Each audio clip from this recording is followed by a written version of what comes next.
საკითხების განხილვა. Შემდეგი საკითხი გახლავთ საქართველოს მთავრობის წევრის, საქართველოს საგარეო საქმეთა მინისტრის ბატონი დავით ზალკალიანის გამოსვლა მინისტრის საათის ფორმატში. ბატონო დავით, გთხოვთ ტრიბუნასთან.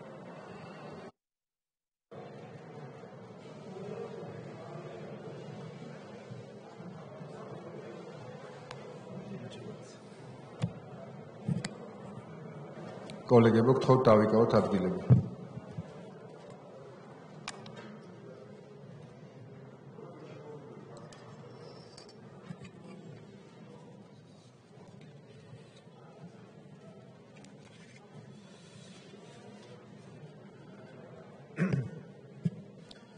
მოგესალმებით, ბატონო პარლამენტის თავმჯდომარე, პატივცემულო პარლამენტის წევრებო, ჩემთვის დიდი პატივია წელსაც მინისტრის ფორმატის ფარგლებში წავდგე თქვენს წინაშე და მოგაწოდოთ სრულყოფილი ინფორმაცია გასული წლის განმავლობაში საგარეო საქმეთა სამინისტროს განხორციელებული საქმიანობის შესახებ, მაგრამ მე ვისაუბრებ არა მხოლოდ იმ მიღწევებზე და შედეგებზე, რომელიც ჩვენ საგარეო პოლიტიკის მიმართულებით ჰქონდა, არამედ ვისაუბრებ ასევე სამომავლო პერსპექტივებზეც.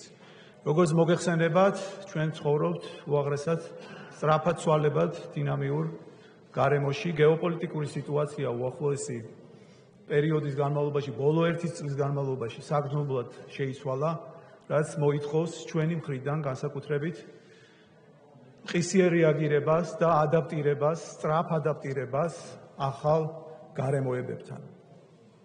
სწორედ ამაზე არის მორგებული ის ძირითადი 10 მიზანი, რომელიც ჩვენ ცოტა ხნის წინ წარუდგინეთ საზოგადოებას საგარეო პოლიტიკის მიმართულებით, აწლიანი გეგმის პერსპექტივის ჭრილში და ის არის სულ თანხვედრაში იმ საგარეო პოლიტიკის სტრატეგიასთან მიმართებაში, რომელიც ჩვენ სულ ცოტა ხნის წინ დავამტკიცეთ, არის ასევე სულ თანხვედრაში საქართველოს მთავრობის პროგრამასთან, საქართველოს პარლამენტის შესაბამის რეზოლუციასთან საგარეო პოლიტიკის სტრატეგიასთან მიმართებაში და ბუნებრივია ჩვენს კონსტიტუციასთან, რომელიც გულისხმობს ქვეყნის სრულფასოვან ინტეგრაციას ევროპულ და ევროატლანტიკურ სტრუქტურებში. მე მინდა გაგაცნოთ ის 10 მიზანი, რომელიც არის ჩვენთვის სახელმძღვანელო და სწორედ ამ 10 მიზნის გარშემო იყო თლიანად კონცენტრირებული საგარეო საქმეთა სამინისტრო მისი დიპლომატიური მისიების ჩართულობით. პირველი უმთავრესი მიზანი, მოგეხსენებათ, გახლავთ აწლიან პერსპექტივაში 2030 წლისთვის ქვეყნის დეოკუპაციის პროცესის დაწყება და მისი მიმდინარეობის შეუქცევადობა. აუცილებელია, რომ ჩვენ გქონდეს ხელშესახები პროგრესი და მივახციოთ საქართველოს სუვერენიტეტის და ტერიტორიული მთლიანობის აღდგენას.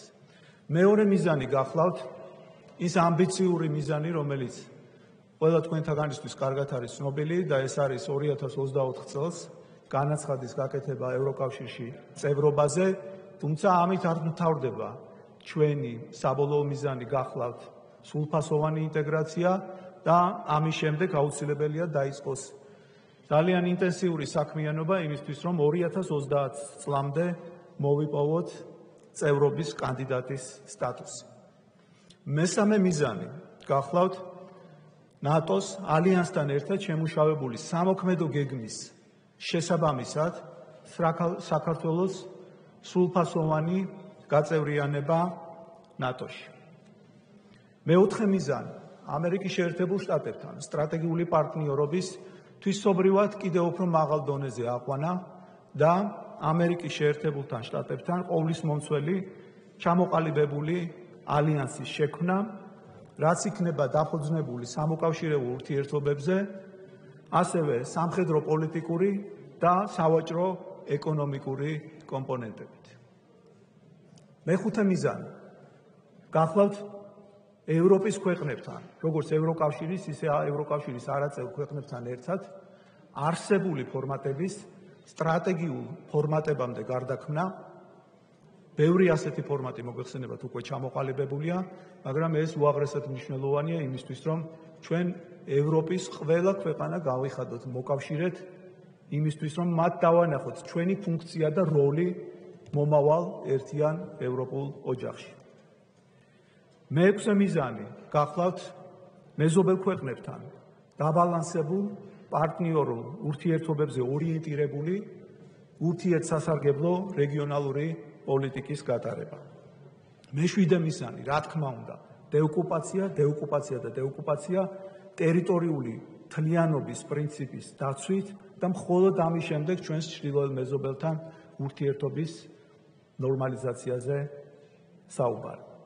მერვე მიზანი ევროკავშირთან დაკავშირებადობის დიალოგის დაწყება. ეს არის ერთ-ერთი მთავარი პრიორიტეტული მიმართულება ევროკავშირში გაწევრიანებასთან ერთად, რაც ჩვენ უნდა დაგვეხმაროს საბოლოო მიზნის მიღწევაში და საქართველოს როგორც აღმოსავლეთსა და დასავლეთს შორის დამაკავშირებლის უმნიშვნელოვანესი ფუნქციის დამკვიდრება.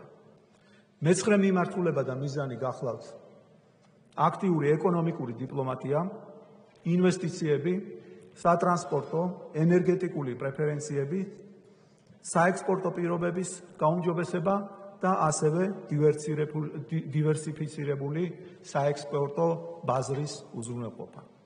და მეათე მიზანი ძლიერი დიასპორა, ძლიერი ქართულ კულტურულ საგანმანათლებლო კერებით საზღვარგარეთ და რა თქმა უნდა ჩვენი მოქალაქეების უფლებების დაცვა.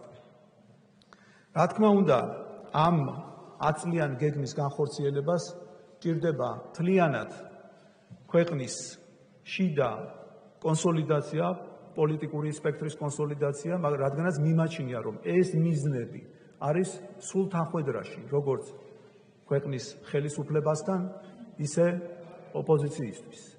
და აქედან გამომდინარე, ჩვენ რა თქმა უნდა ამ მიზნებს ვერ მივახცევთ, თუ კი არ იქნება მთლიანად მთელი საზოგადოების ჩართულობა და სრული კონსოლიდაცია. მე საუბრის დასაწყისში აღვნიშნე, რომ ეს წელი იყო განსაკუთრებული ძალიან სწრაფად ცვალებად გეოპოლიტიკური სიტუაციიდან გამომდინარე, თუნდაც ჩვენს რეგიონში და სამეზობლოში მიმდინარე პროცესები გავიხსენოთ და აქ რა თქმა უნდა ამ კრიზისულ სიტუაციებში, რომელიც იქმნება რეგიონში, არის რა თქმა უნდა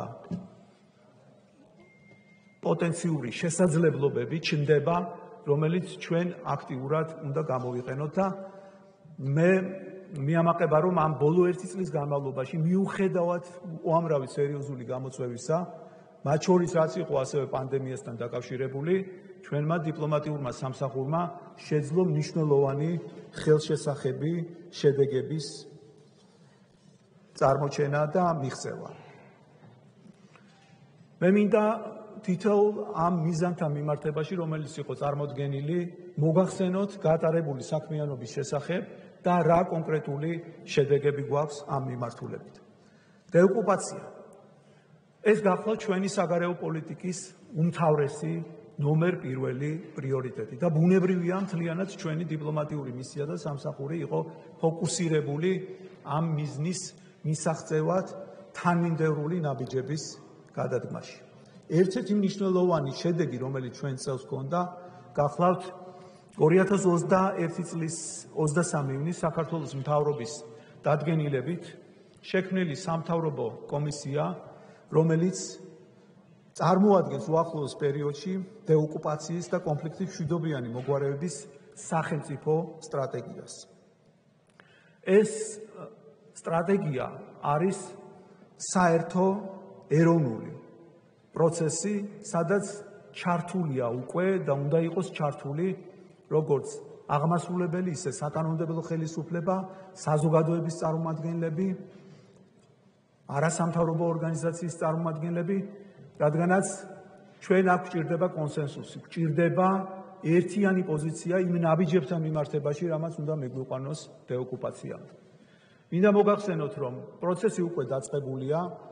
ჩემი მოადგილე, რომელიც ხელმძღვანელობს ამ კომისიას და ეს კომისია შედგება, მასში არის ჩართული ყველა შესაბამისი უწყება, ასევე მუდმივ კავშირზე ვართ პარლამენტის შესაბამის კომიტეტებთან და ერთობლივად მიდის მუშაობა ამ სტრატეგიის პირველი, ასე ვთქვათ, პროექტის წარმოდგენასთან მიმართებაში.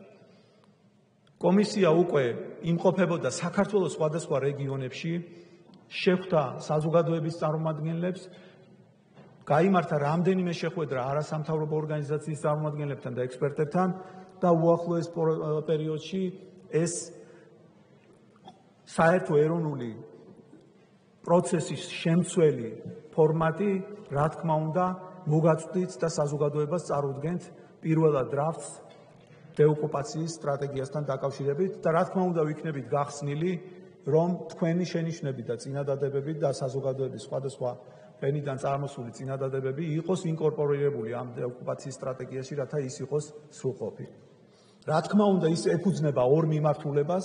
ერთი არის დეოკუპაცია და დეოკუპაციის მიმართულებით განხორციელებული ნაბიჯები, რომელსაც ჩვენ გავაგრძელებთ და მეორე ჩართულობის პოლიტიკა, რაც გულისხმობს ოკუპაციის მეორე ხაზს მყოფ ჩვენი თანამოქალაქეების ჩართულობას ამ პროცესში და მათთვის იმ სიკეთეების გაზიარებას, რა სიკეთეებიც მოაქვს საქართველოს ევროკავშირში ინტეგრაციას. ეს არის ჩვენი უაღრესად მნიშვნელოვანი ამბიციური მიზანი, რომელიც მოგვცემს შესაძლებლობას, რომ როდესაც ვამბობ, რომ ეს არის ყოვლისმომცველი საერთო ეროვნული პროცესი, სწორედ ეს მაქვს მხედველობაში, რომ ჩართული იყვნენ ასევე ჩვენი დები და ძმები ოკუპაციის მეორე მხარეს მყოფნი. რა თქმა უნდა, აქ სერიოზული პრობლემებია, გამომდინარე იქიდან, რომ მთავარი საოკუპაციო ძალა ყველანაირად ეწინააღმდეგება ამას, მაგრამ ჩვენ აგვცილებლად გვჭირდება საერთო კონსენსუსი და გვჭირდება საერთაშორისო თანამეგობრობის აქტიური ჩართულობა ამ პროცესში, რასაც რა თქმა უნდა პირობას გაძლევთ, რომ უზრუნველყოფთ. ერთ-ერთი მნიშვნელოვანი მიღწევა, რომელიც ჩვენ წელს ჰქონდა, გახდათ ადამიანის უფლებათა ევროპული სასამართლოს მიერ 21 იანვარს მიღებული ისტორიული გადაწყვეტილება 2008 წლის რუსეთ-საქართველოს ომთან და მის შედეგებთან დაკავშირებით და პირველად სამართლებრივ დოკუმენტში არის დაფიქსირებული, რომ რუსეთის ფედერაცია ახორციელებს ეფექტურ კონტროლს და ასევე დაფიქსირებულია, რომ ადამიანის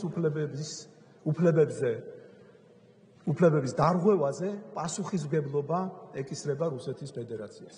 მოგახსენებათ, რომ ეს არის ძალიან დიდი მნიშვნელობის საერთაშორისო სამართლებრივი დოკუმენტი, პირველად დამოუკიდებელი საქართველოს ისტორიაში გვაქვს ჩვენ ეს შესაძლებლობა, რომ არა მხოლოდ პოლიტიკური დეკლარაციებით, რომელიც ჩვენ მრავლად გვაქვს, არამედ უკვე სამართლებრივადაც იყოს გამყარებული ის, რომ დეოკუპაციის მიმართულებით გადაიდგას ნაბიჯები და რუსეთის ფედერაცია აღიარებულია როგორც ეფექტური კონტროლის განახორციელებელი. ჩვენ ამას უკვე მისი გამოყენება პრაქტიკულ განზომილებაში დავიწყეთ და მომავალშიც, რა თქმა უნდა, დეოკუპაციის სტრატეგიის ერთ-ერთი შემადგენელი ნაწილი იქნება. მთელი წლის განმავლობაში მუდმივად ხდებოდა საერთაშორისო თანამეგობრობის კონსოლიდაცია და მათთვის ყველა შესაბამისი ინფორმაციის მიწოდება ოკუპირებულ ტერიტორიებზე ადამიანის უფლებების დარღვევის ფაქტებთან დაკავშირებით და იმ უმძიმეს ჰუმანიტარულ სიტუაციასთან მიმართებაში, რომელიც შეიქმნა და აქ მხედველობაში მაქვს ასევე უკანონო ბორდერიზაცია, მართულხარტები, ადამიანების გატაცება, გადასასვლელი პუნქტების დაკეტვა, ყველა ეს საკითხი იყო უმაღლეს დონეზე ატანილი ყველა შესაბამის ფორმატში. ეს იქნებოდა გაეროს ორივე ფორმატი გენერალური ასამბლეა და უშიშროების საბჭო, ასევე ეუთოს მუდმივი საბჭო და შესაბამისი მინისტერიალი, ევროპის საბჭოს მინისტრთა კომიტეტის გადაწყვეტილებები და არა მხოლოდ ეს უმაღლესი და რა თქმა უნდა ის რეზოლუციები, რომელსაც ჩვენ ყოველწლიურად ვიღებთ ორივე მიმართულებით, როგორც ადამიანის უფლებათა საბჭოს, ისე გენერალური ასამბლეის ფარგლებში, არამედ უმაღლეს დონეზე, უმაღლესი ხელისუფლების წარმომადგენლების, ჩვენი მოკავშირე ქვეყნების, რუსეთის ფედერაციის ხელმძღვანელობასთან ჩვენი თემატიკის აქტუალიზაცია და ეს არაერთხელ იქნა მიღწეული მიმდინარე წელს. ერთ მაგალითს მოგიყვანთ, როდესაც ჩვენი თხოვნით შვეიცარია, რომელიც მოგეხსენებათ ასრულებს მედიაციის როლს რუსეთის ფედერაციასთან ურთიერთობაში, შვეიცარიის პრეზიდენტთან იყო ჩვენი თხოვნა, რომ ჟენევაში რუსეთის პრეზიდენტთან მიმდინარე მოლაპარაკების დროს ყოფილიყო ჩვენი საკითხის განხილული. გარდა ამისა, ჩვენ გვაქვს ძალიან სერიოზული გამოხმაურებები უმაღლესი თანამდებობის პირების მხრიდან, აქ არის ამერიკის შეერთებული შტატების თავდაცვის მდივნის მხარდამჭერი განცხადებები, ლიეტუვას პრეზიდენტის, ესტონეთის პრემიერ-მინისტრის, სლოვაკეთის საგარეო საქმეთა მინისტრის, შვედეთის საგარეო საქმეთა მინისტრის განცხადებები, ასევე ძალიან მნიშვნელოვანი იყო ევროკავშირის გადაწყვეტილება როდესაც საქართველოში მოავლინეს ევროკავშირის 3 საგარეო საქმეთა მინისტრი იმისთვის, რომ მათ ევროკავშირისთვის წარედგინათ სრულფასოვანი ინფორმაცია ოკუპირებულ ტერიტორიებზე არსებულ სიტუაციასთან დაკავშირებით. ეს მოხდა ჩვენი აქტიური მუშაობით მათთან იმისთვის, რომ ჩვენი თემატიკა ევროკავშირის დღის წესრიგში რაც შეიძლება მაღალ დონეზე ყოფილიყო წარდგენილი. და ეს ვიზიტი მოგცემ შესაძლებლობას, რომ შემდგომში, მომავალში ევროკავშირის ყველა უმაღლეს დონეზე საქართველოს საკითხის აქტუალიზაცია მოხდეს. მე მინდა ასევე შეგახსენოთ და ჩამოვთვალო იმისთვის, რომ თვალსაჩინო გახდეს. ჩვენ ხშირად ვისმენთ, რომ საქართველოს გამხრალია საერთაშორისო რადარებიდან, რომ თითქოს ჩვენი საკითხის აქტუალიზაცია არ ხდება. მე წაგიკითხავთ მხოლოდ რომმა შემეშალოს ზუსტად და იმ ჩამონათვალს და იმ რეზოლუციებს, განცხადებებს, დეკლარაციებს, რომელიც მიმდინარე წელს ოკუპაციასთან მიმართებაში იქნა მიღებული სხვადასხვა საერთაშორისო ფორმატებში. ევროპის საბჭოს გენერალური მდივნის კონსოლიდირებული ანგარიში. ეს ანგარიში ორჯერ იყო წარდგენილი მიმდინარე წელს, აპრილში და ნოემბერში და მას მოყვა ძალიან ფართო განხილვა ევროპის საბჭოს ფორმატში. ევროპის საბჭოს მინისტრთა კომიტეტის გადაწყვეტილება. მოგეხსენებათ, რომ ეს ფორმატი მინისტრთა კომიტეტში გადაწყვეტილებების მიღება ჩვენ 2012 წლის შემდეგ ავამუშავებთ და მას აქტიურად ვიყენებთ იმისთვის, რომ ევროპის საბჭოს მინისტრთა კომიტეტში იყოს მიღებული გადაწყვეტილებები და ბოლო 5 წლის განმავლობაში მსგავსი გადაწყვეტილებები მუდმივად მიიღებთ. გაეროს გენერალური მდივნის ანგარიში აფხაზეთიდან საქართველოს და ცხინვალის რეგიონი და სამხრეთ ოსეთის საქართველოს იზოლებით გადაადგილებულ პირთა ტოლმილთა სტატუსის შესახებ. ამ რეზოლუციაზე ბევრი ითქვა და მოგეხსენებათ, რომ ჩვენი საგარეო პოლიტიკის ერთ-ერთი მთავარი პრიორიტეტული მიმართულებაა და მთელი ჩვენი დიპლომატიური რესურსი მთელი წლის განმავლობაში არის მიმართული იქითკენ, რომ ეს რეზოლუცია იყოს მიღებული და მხარდაჭერილი, რაც შეიძლება დიდი რაოდენობის მხარდამჭერებით და წელს 2 წელია უკვე პრაქტიკაში შემოვიტანეთ ახალი ინოვაცია, არა მხოლოდ მხარდამჭერებს, არამედ რეზოლუცია, როგორც გენასამბლეის ფორმატში, ისე გაეროს უშუალების უკაცრავად ადამიანის უფლებათა საბჭოს ფორმატში გააგვაქვს იმისთვის, რომ მას გაუჩინოთ თანასპონსორები. ანუ ეს ნიშნავს იმას, რომ ქვეყნები, რომლებიც თანასპონსორები ხდებიან, მათთვისაც ეს რეზოლუცია არის საკუთარი. აქედან გამომდინარე, წელს ჩვენ გქონდა გაზრდილი თანასპონსორების რაოდენობა, 54 იყო შარშან წერს, მივახციოთ 57-ს და გაეროს ადამიანის უფლებათა საბჭოს რეზოლუციაშიც ასევე გაზრდილია რაოდენობა 59 ქვეყანამ დაასპონსორა ეს. რა თქმა უნდა, ძალიან მნიშვნელოვანია ეს რაოდენობა, მაგრამ მაინც მე ხას ვუსვამ, რომ ჩვენ ყოველწლიურად ვახერხებთ ამის მიღებას და დინამიკა არის უაღრესად პოზიტიური.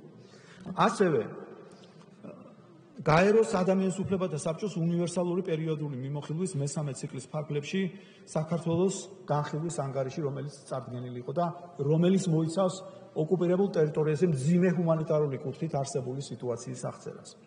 ეუთოში საქართველოს მეგობარი ჯგუფის მხარდამჭერი განცხადებები. ესეც ერთ-ერთი მნიშვნელოვანი მიღწევაა, რომელიც ჩვენ გვაქვს და გავააქტიურეთ 2013 წლიდან, როდესაც ეუთოს ფარგლებში შევქმნით საქართველოს მეგობარი ქვეყნების ჯგუფი. გამომდინარე იქიდან, რომ რუსეთის ფედერაცია მუდმივად არღვევდა კონსენსუსს და კონსენსუსით მიიღება გადაწყვეტილებები ამ ორგანიზაციაში, ამიტომ ჩვენ ჩავთვალეთ მიზანშეწონილად, რომ გაგვაერთიანებინა ქვეყნების ჯგუფი და მათი სახელით წამოსულიყო დეკლარაციები, რომელიც ჩვენ თემატიკას აქტუალიზაციას არ დაუკარგავდა და ის მუდმივად იქნებოდა დღის წესრიგის პრიორიტეტულ მიმართულებებში. ასევე უპრეცედენტო იყო წელს ევროკავშირი ამერიკის შეერთებული შტატების სამიტის ერთობლივი დეკლარაცია. არასდროს მსგავსი დეკლარაცია, რომელიც იყო მიძღვნილი ჩვენ კონფლიქტებთან მიმართებაში, არ ყოფილა ამ დონის ფორმატის დღის წესრიგში და ესეც მე ვფიქრობ, რომ ჩვენი სერიოზული ძალისხმევის შედეგია. ევროპარლამენტის ანგარიში და აქ მინდა მადლობა გითხრათ თქვენ პარლამენტარებს, ვინც ასევე იყავით ჩართული შესაბამის კომიტეტს საგარეო და ევროინტეგრაციის, რადგანაც ჩვენი ერთობლივი საქმიანობით შევძელით, რომ ევროპარლამენტის ანგარიში, რომლითაც იგი ევროკავშირის საბჭოს, ევროკომისიას და საგარეო საქმეთა უსაფრთხოების პოლიტიკის საკითხებში უმაღლეს კომისიის წარმომადგენლებს აძლევს რეკომენდაციებს ევროკავშირსა და რუსეთს შორის ურთიერთობის საკითხებზე და ესეც უაღრესად მნიშვნელოვანი მიღწევა. ასევე ამერიკის შეერთებული შტატების სახელმწიფო დეპარტამენტის ადამიანის უფლებათა მდგომარეობის 2020 წლის ანგარიში. ამერიკის შეერთებული შტატების სახელმწიფო დეპარტამენტის რელიგიის თავისუფალი მდგომარეობის 2020 წლის ანგარიში. ამერიკის შეერთებული შტატების წარმომადგენლობითი პალატას მიერ მიღებული 22 წლის ფისკალური წლის კანონპროექტი. ამერიკის შეერთებული შტატების თავდაცვის ავტორიზაციის ეროვნული აქტი და გაერთიანებული სამეფო საგარეო თანამეგობრობის და განვითარების ოფისის ადამიანის უფლებათა და დემოკრატიის შესახებ 2020 წლის ანგარიში. აი ეს არის ის ჩამონათვალი, რომელსაც 1 წლის განმავლობაში ჩვენი შრომის შედეგად ყველა შესაბამის ჩვენს პარტნიორთან ერთად და მე მინდა გითხრათ, რომ ეს ძალიან სერიოზულ ყოველდღიურ საქმიანობას მუხჩაუხრა შრომას მოითხოვს ჩვენი დიპლომატებისგან, რადგანაც თითეული ხმა, თითეული მხარდამჭერი განცხადება ურთულესი მოსაპოვებელია ამ შექმნილ სიტუაციაში და ვფიქრობ, რომ ამ თვალსაზრისით ჩვენ გქონდა ძალიან მნიშვნელოვანი ხელშესახების შედეგები. ერთ-ერთი მთავარი გამოწვევა, რომელიც წელს ჩვენ გქონდა, იყო უკანონო პატიმრობები და მოგეხსენებათ გახელაძის საქმე და მისი დაპატიმრება, უკანონო პატიმრობა, რომელიც იყო პრიორიტეტი ჩვენს საქმიანობაში და ჩვენ შევძელით მივახციეთ ჩვენი პარტნიორების დახმარებით, მათი ჩართულობით, რომ ის დაუბრუნდა საკუთარ ოჯახს და ჩვენ გვაქვს კიდევ დაუსრულებელი მისია, ბებუა, ასევე ის ადამიანები, რომლებიც იმყოფებიან და მე მინდა პირობა მოგცეთ თქვენ, რომ აუცილებლად რომ ეს იქნება ჩვენი 24 საათიანი საქმიანობის ყველაზე მთავარი მიმართულება იმისთვის, რომ ეს ჰუმანიტარული, უმძიმესი ჰუმანიტარული საკითხი დასრულდეს.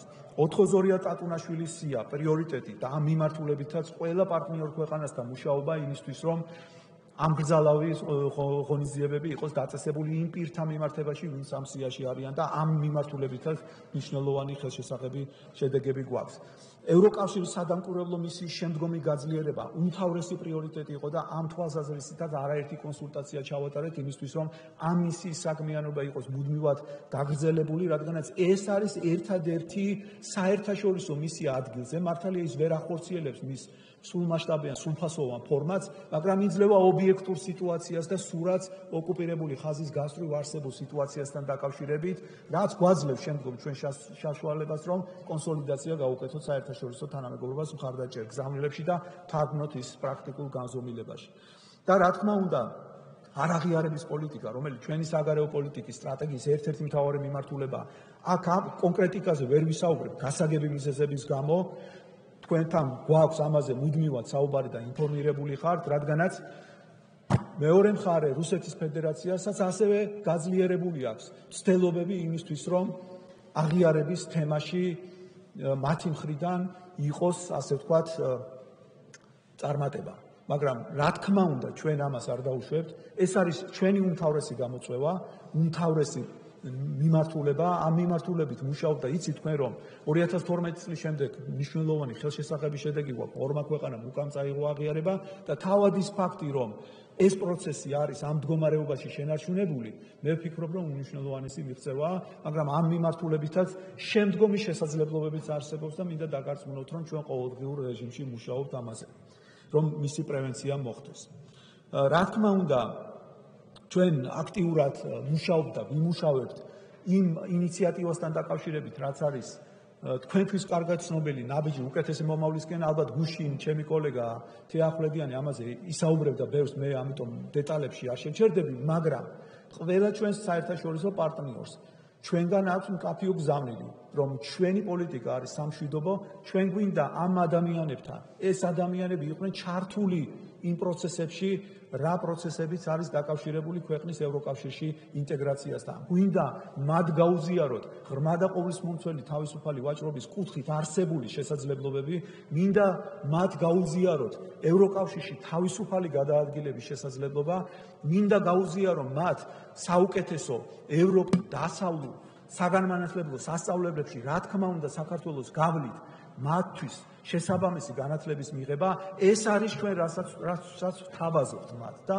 მე ვფიქრობ, რომ ამაში ჩვენი საგარეო საქმეთა სამინისტროს ერთ-ერთი მთავარი ფუნქციას ვხედავ სწორედ იმაში, რომ საერთაშორისო თანამეგობრობა გავიხადოთ, მოკავშირეთ ამ მიმართულებით და რასაც ჩვენ მუდმივად ვაკეთებთ. რა თქმა უნდა, ჟენევის პროცესი და ჟენევის მოლაპარაკების ფორმატი, რომელიც არის ერთ-ერთი უმთავრესი, ამ მიმართულებით წელს 3 რაუნდი ჩატარდა, რა თქმა უნდა, ჟენევას აქვს თავისი დაუსრულებელი ფუნქცია. ჩვენ ბევრი შეგვიძლია ვისაუბროთ რა მოგვიტანა ჟენევამ, რა არ მოგვიტანა, რამდენად ღირს ამ ფორმატის გაგრძელება, მაგრამ მიუხედავად იმისა, რომ ჟენევას არ მოუტანია გარღვევა დეოკუპაციის მიმართულებით, მე ვფიქრობ, რომ ამ ფორმატის შენარჩუნება აუცილებელია, რადგანაც ეს არის ერთადერთი საერთაშორისო ფორმატი, სადაც რუსეთის ფედერაციას საერთაშორისო პარტნიორებთან ერთად ვესაუბრებით მათ მიერ შეუსრულებელი ვალდებულებების შესახებ. ჟენევას აქვს მისი დაუსრულებელი მისია. ის 3 ძირითადი ფუნდამენტი, რაზეც არის ის დაფუძნებული 2008 წლის ცეცხლის შეწყვეტის შესრულება, ძალის არ გამოყენება, საერთაშორისო უსაფრთხოების მექანიზმების შექმნა და იძულებით გადაადგილებულ პირთა დაბრუნება, არც ამ მიმართულებით პროგრესი არ არის. ამიტომ ჩვენ თუ ხელშეუწყობთ იმ ნარატივს, რომელსაც რუსეთის ფედერაცია ცდილობს, რომ ჟენევა დასრულებულია, რა თქმა უნდა, ამით ჩვენ შევუწყობთ იმასაც, რომ ის, რაც რუსეთის ფედერაციის ვალდებულებაა 2008 წლის ცეცხლის შეწყვეტით, იმაზეც დავხურჩავ თვალებს. ამიტომ საჭიროა ამ ფორმატის შენარჩუნებაც და ჟენევის დახმარება გარედან, რადგანაც ჟენევა იზოლირებულად არ განიხილება. ჟენევა უნდა განვიხილოთ ჩვენ იმ დიდ გეოპოლიტიკურ სურათში, რა გეოპოლიტიკური სურათიც არის შექმნილი. ამიტომ ამაზე ჩვენ აქტიური კონსულტაციები გვაქვს და უახლოეს პერიოდში მთელი წლის განმავლობაში გვექნება ჩვენს მომავალ პარტნიორებთან, რომ კონდეს მნიშვნელოვანი ხელშესახები შედეგი. მეორე მიმართულება, როგორც უკვე მოგახსენეთ, გახლავთ წევრობაზე განაცხადის გაკეთება და ეს ძალიან მნიშვნელოვანი ამბიციური მიზანია ჩვენი და მე მინდა რომ ჩვენმა საზოგადოებამ ძალიან კარგად გააცნობიეროს, რომ ეს არ არის მხოლოდ დეკლარაცია, რომ ამას სჭირდება ყოველდღიური მუქჩაუხრელი შრომა ყველა მიმართულებით. ეს არ არის ერთი ცალკეული სამინისტროს ან მხოლოდ პარლამენტის ასე ვთქვათ პრიორიტეტი. ეს უნდა იყოს საერთო მთლიანად ეროვნული პრიორიტეტი და ამ თვალსაზრისით ჩვენ მნიშვნელოვანი საქმიანობა უნდა გავწიოთ. მე მინდა გითხრათ ერთი წლის განმავლობაში ამ მიმართულებით გაწეული საქმიანობის შესახებ. რა თქმა უნდა, ყველა უმაღლესი დონის ვიზიტი ემსახურებოდა ამ მიზნის გადადგმული ნაბიჯი იყო. რა თქმა უნდა, პრეზიდენტის ვიზიტი, ევროპული საბჭოს პრეზიდენტის საქართველოში არაერთი ვიზიტი, საქართველოს პრემიერ-მინისტრის ვიზიტი, წელს ჩვენ ჩავატარეთ ევროკავშირის საქართველოს ასოცირების საბჭოს მე-6 სხდომა. მე მინდა გითხრათ, რომ 6-ვე სხდომას ვესწრებოდი და ერთ-ერთი საუკეთესო სხდომა გახდათ, სადაც უაღრესად პოზიტიური შეფასებები მივიღეთ ასოცირების შესრულებასთან დაკავშირებით. გარდა ამისა, საქართველოს ევროკავშირის დარგობრივი თანამშრომლობის ქვეკომიტეტის 6-ვე კლასტერის შეხვედრა ჩატარდა, რაც უაღრესად მნიშვნელოვანია ჩვენი ფიზიკური ინტეგრაციის უზრუნველყოფის თვალსაზრისით და სექტორული თანამშრომლობის ინტეგრაციის თვალსაზრისით. ერთ-ერთი მნიშვნელოვანი მიღწევა, რომელიც ჩვენ წელს ჰქონდა, გახდათ ასოცირებული ტრიოს დაფუძნება. ეს უაღრესად მნიშვნელოვანი მოვლენა გახლავთ, რადგანაც საქართველოს, უკრაინამ და მოლდოვამ 17 მაისს კიევში მე ჩემს ორ საგარეო კოლეგასთან ერთად გავაფორმე მემორანდუმი, რომელიც გულისხმობს ჩვენს გაერთიანებას, კონსოლიდაციას, მცდელობების გაერთიანებას იმისთვის, რომ ქვეყნები, რომლებსაც ამ სამ ქვეყანას, ასოცირებულ ქვეყანას, ვისაც აქვს საგრძნობი ხელშესახები პროგრესი, კიდევ უფრო მეტი შესაძლებლობები მოგვეცეს. რა თქმა უნდა იყოს შენარჩუნებული ინკლუზიურობის პრინციპი აღმოსავლეთ პარტნიორობის ფარგლებში, მაგრამ ამავე დროს აუცილებელია დიფერენცირებული მიდგომა. პრინციპი მეტისთვის, თუ კი შენ მეც აკეთებ, აუცილებლად იმსახურებს შემხვედრ ნაბიჯებს პარტნიორების მხრიდან და ჩვენ მაქსიმალურად შევეცადეთ უკვე პირველი ვიზიტი ამ ფორმატში განხორციელდა ბრიუსელში მოგეხსენებათ, იგეგმება ასევე პრემიერ-მინისტრების ვიზიტი მსგავს ფორმატში ბრიუსელში და რა თქმა უნდა უკვე ევროკავშირისთვის ეს ფორმატი მისაღებია. მათ უკვე აღიქვეს, რომ ეს არის შემდგარი ფორმატი და მე ვფიქრობ, რომ ეს ჩვენს კიდევ უფრო დაგვეხმარება ევროკავშირთან დაახლოების კუთხით.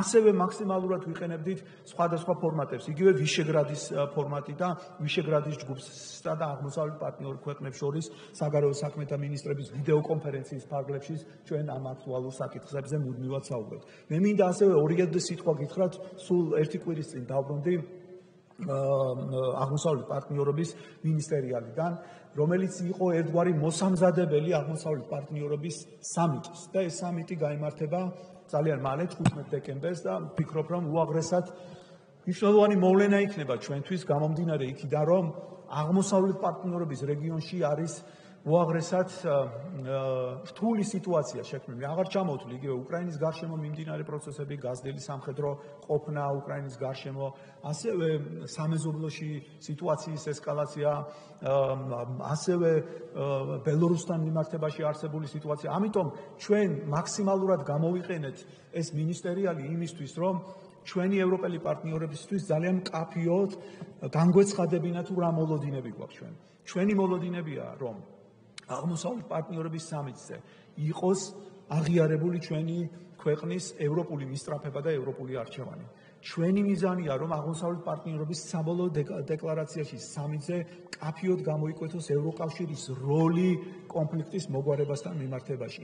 ჩვენი მიზანია, რომ დაკავშირებულობა იყოს აქტიურად ჩადებული აღმოსავლეთ პარტნიორობის სამიტის დეკლარაციაში და ის პროექტები, რომელიც ევროკომისარმა ვარჰეიმ საქართველოში ჩამოსვლის დროს და პროექტები წარმოადგინა, ის იყოს განხორციელებული, რადგანაც ეს არის სწორედ ის საფლაგმანო პროექტები, რომელიც შესაძლებლობას მოგცემს ჩვენს მოქალაქეებს, რომ საკუთარ თავზე იგრძნონ ის სიკეთეები, რაც მოაქვს ევროკავშირში გაწევრიანების პროცესს. ეს იქნება ისეთივე სიკეთე, როგორიც იყო ვიზა ლიბერალიზაცია.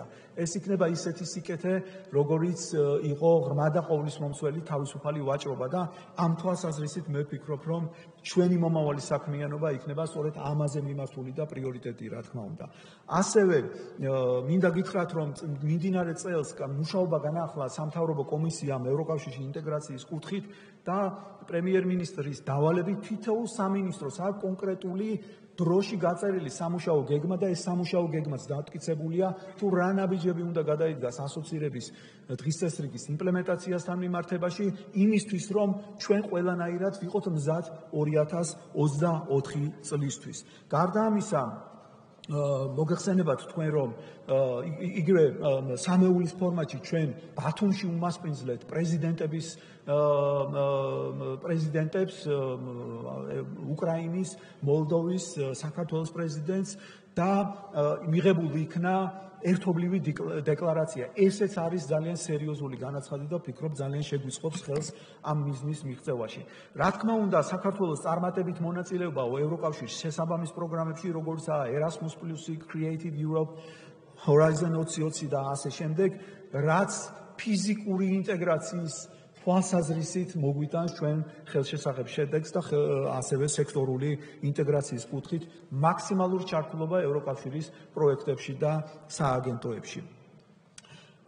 მნიშვნელოვანი ასევე იცოდეთ, რომ უახლოეს დღეებში დაგეგმილი არის ბრიუსელში 25 ნოემბერს ევროკავშირსა და საქართველოს შორის უსაფრთხოების დიალოგის განახლება. და სწორედ ეს არის ის, რაც იგივე დეოკუპაციის კონტექსტში უნდა განვიხილოთ, რაღაც ევროკავშირი მოგეხსენებათ არის ერთ-ერთი მთავარი აქტორი ჟენევის მოლაპარაკების ფორმატში და ამ თვალსაზრისით ამ უსაფრთხოების დიალოგს ძალიან დიდი მნიშვნელობა ექნება.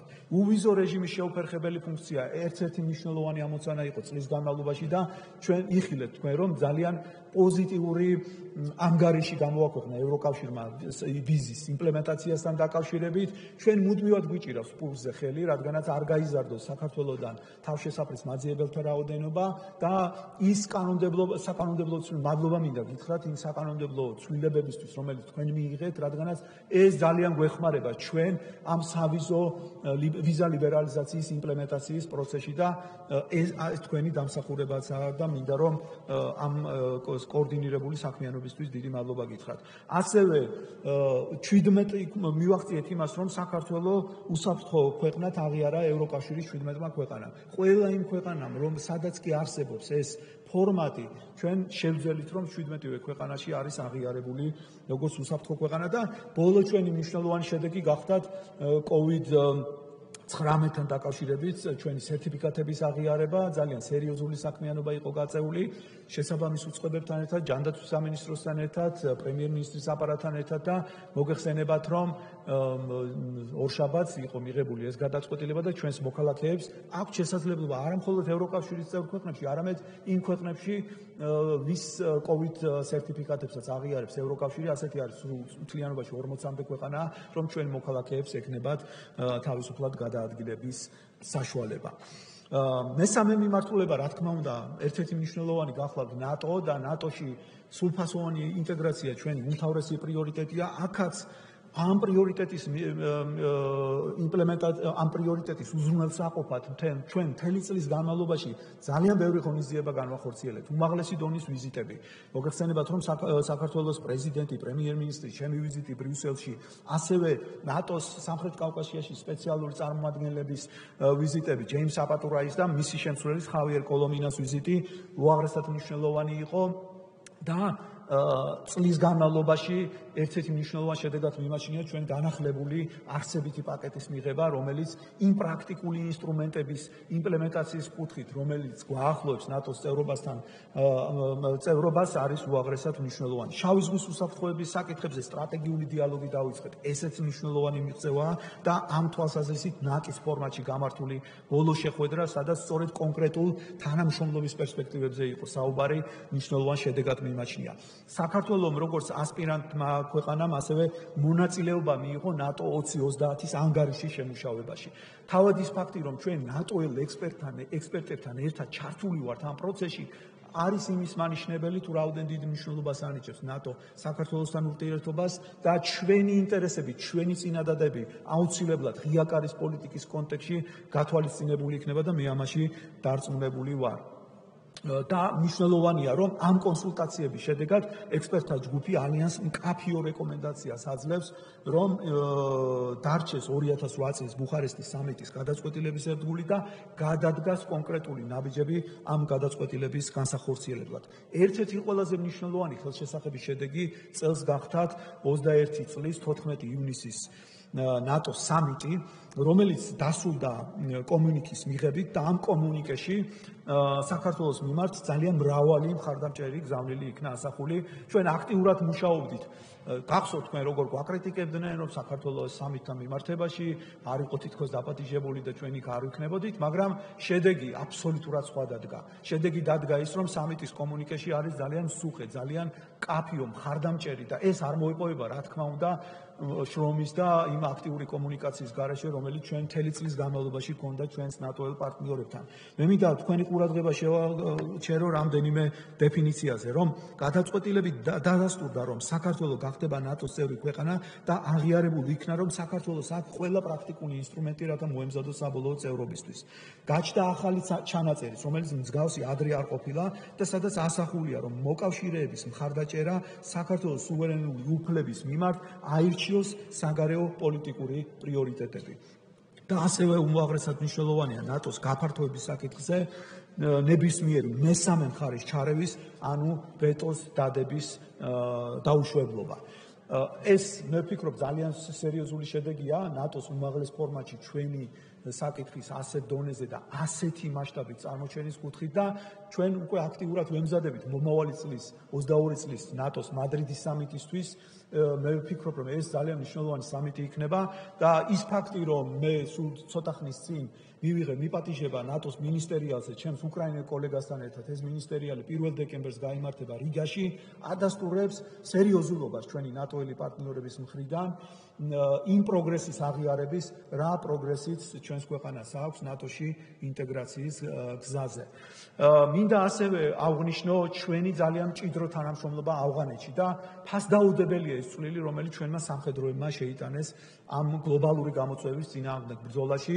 მე მინდა მადლიერება გამოხატო ამ ადამიანების მიმართ, პატივი მივაგოთ იმ 32 ჩვენს დაღუპულ გმირს, რომლებიც დაეცნენ ავღანეთში საერთაშორისო მისიებში და ყველა ძალიან აღიარებს ამას და აფასებს ამას. მოგეხსენებათ, რომ ჩვენ ნატოელ პარტნიორებთან ერთად შევედით ამ ოპერაციაში და გამოსვლის დროსაც ერთად ვიყავით და ეს არის ძალიან დაფასებული. თავად ის ფაქტი, რომ საქართველოს ძალიან დიდი როლი შეასრულა გამოყვანის ოპერაციის ორივე ფაზაში, როგორც სამხედრო ოპერაციის, ისე სამოქალაქო ფაზაში, ეს ხომ ძალიან დიდი შედეგია და ის კონტრიბუცია, რომელიც ჩვენ აი პატარა ქვეყანას შეავს ამ გლობალური გამოწვევის წინააღმდეგ ბრძოლაში და იხილეთ თქვენ არაერთი მადლობის წერილი ჩემი კოლეგების მხრიდან, პრემიერების, პრეზიდენტების მხრიდან არაერთი პოზიტიური სტატია და გამოხმაურება. თუნდაც ის ფაქტი, რომ ქვეყანა იქცა ერთგვარ ჰაბად, სამხედრო ჰაბად, რომელსაც გამოიყენებდნენ ჩვენ ნატოელი პარტნიორები გამოსვლის დროს. ან ის, რომ 15 აგვისტოდან დღემდე ჯამში მოხდა 5,000-ზე მეტი პირის ევაკუაცია საქართველოს ტერიტორიის გამოყენებით.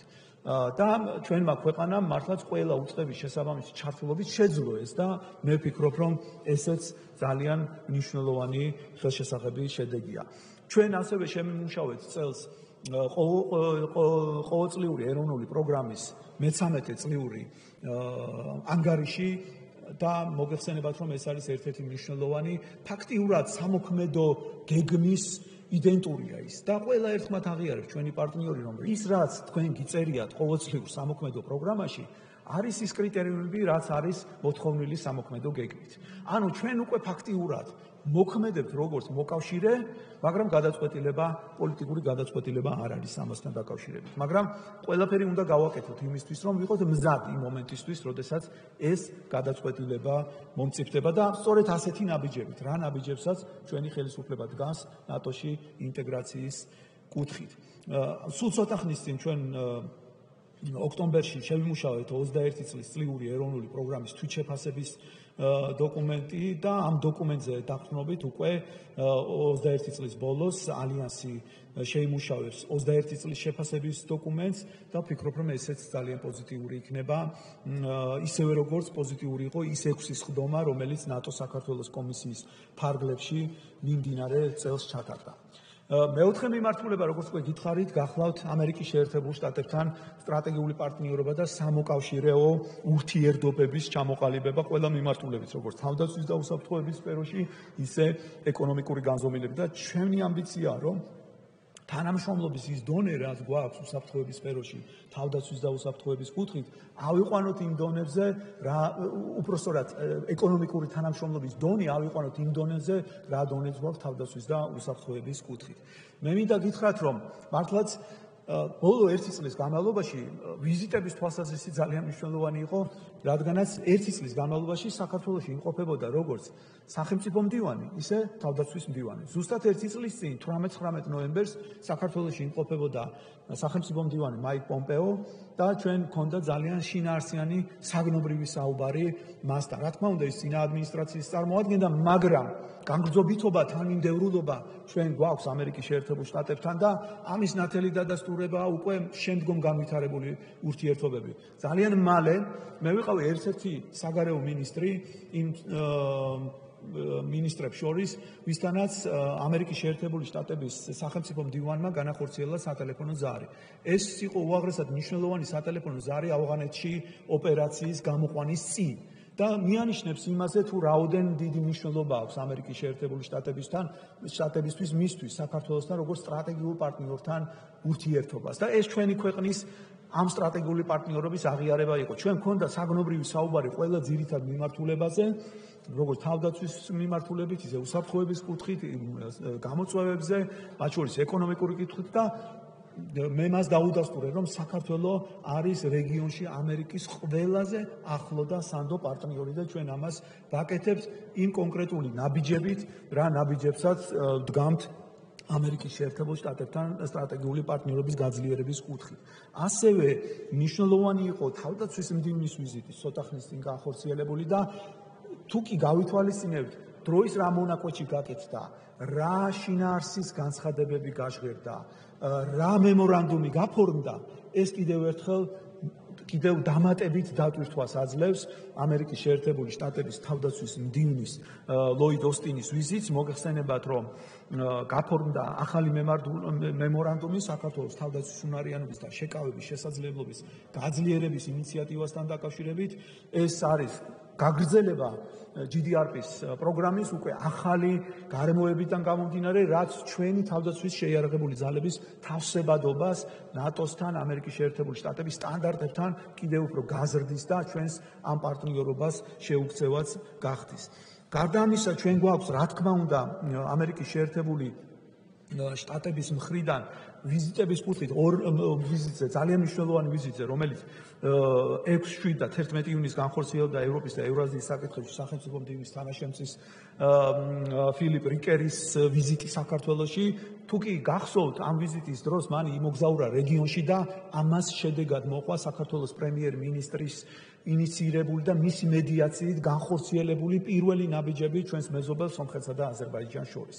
ეს იყო უაღრესად ნაყოფიერი, ეფექტური თანამშრომლობის კარგი მაგალითი სტრატეგიულ პარტნიორსა და საქართველოს შორის, რომელიც გადაიზარდა უკვე რეგიონში ჩვენი ფუნქციის და როლის წარმოჩენის კუთხით და ვფიქრობ, რომ ჩვენ ვიყავით პირველი ჩვენი ინიციატივის და მედიაციის შედეგად გადაიდგა ის ნაბიჯი, რომელმაც შესაძლებელი განხადა შემდგომი ნაბიჯების გადადგმა სომხეთს და აზერბაიჯანს შორის ტყვეების გაცვლის კუთხით, ასევე რუქების გაცვლის თვალსაზრისით და ნდობის აღდგენის კუთხით.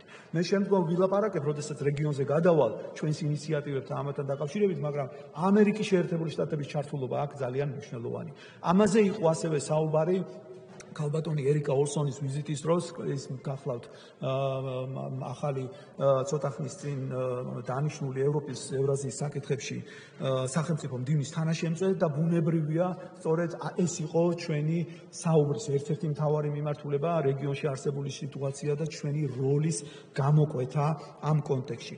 გარდა აღმასრულებელ დონეზე ვიზიტებისა და კომუნიკაციისა, ძალიან მნიშვნელოვანი იყო, რომ წლევანდელ წელს იყო საკანონმდებლო კუთხითა და კონგრესის მხრიდანაც ჩვენ უმაღლესი დონის დელეგაციებს უმასპინძლეთ. შეგახსენებთ სენატის საგარეო ურთიერთობათა კომიტეტის, ევროპის ქვეკომიტეტის თავმჯდომარე სენატორ ჯინ შაჰინის და სენატორ რობ პორტმანის ვიზიტს, რომელიც სექტემბერში შედგა და უпростоრად, რომელიც იყო ივნისში და სექტემბერში მოყვა უკვე კონგრესის ხუთკაციანი კონგრესმენების დელეგაციის ვიზიტი საქართველოში. ასევე მნიშვნელოვანი იყო 8 თებერვალს უპრეცედენტო საკანონმდებლო აქტის, ჯორჯია საფორთ აქტის, საქართველოს მხარდაჭერი აქტის ინიცირება, ხელმეორედ ინიცირება ამერიკის შეერთებული შტატების კონგრესში და ვფიქრობ, რომ ეს საკანონმდებლო ინიციატივა, ისე როგორც 28 ივლისს ამერიკის წარმომადგენელთა პალატის ფისკალური წლისთვის დამტკიცებული სახელმწიფო ოპერაციების პროგრამის კანონპროექტი, ასევე თავდაცვის ავტორიზაციის ეროვნული პროექტი, ეს ყველაფერი როგორც ორი არის იმის ზუსტი ასე ვთქვათ შედეგი, რომ ჩვენ გვაქვს ნაყოფიერი თანამშრომლობა როგორც საკანონმდებლო, ისე აღმასრულებელ ხელისუფლებასთან. ჩვენ წელს მოვაწერეთ ასევე ამერიკის შეერთებულ შტატებთან 5G-ის ქსელების უსაფრთხოების შესახებ მემორანდუმს, ესეც მნიშვნელოვანია ბიზნესის და სავაჭრო ეკონომიკური განვითარების კუთხით, მნიშვნელოვანი ინსტრუმენტი გახდება და რა თქმა უნდა უპრეცედენტო იყო ამერიკის შეერთებულ შტატებთან თანამშრომლობა პანდემიას ბრძოლის თვალსაზრისით და ის უდიდესი ფინანსური დახმარება, ასევე სამედიცინო კუთხით და მედიკამენტები და ვაქცინებით დახმარება მართლაც თვალსაჩინო იყო.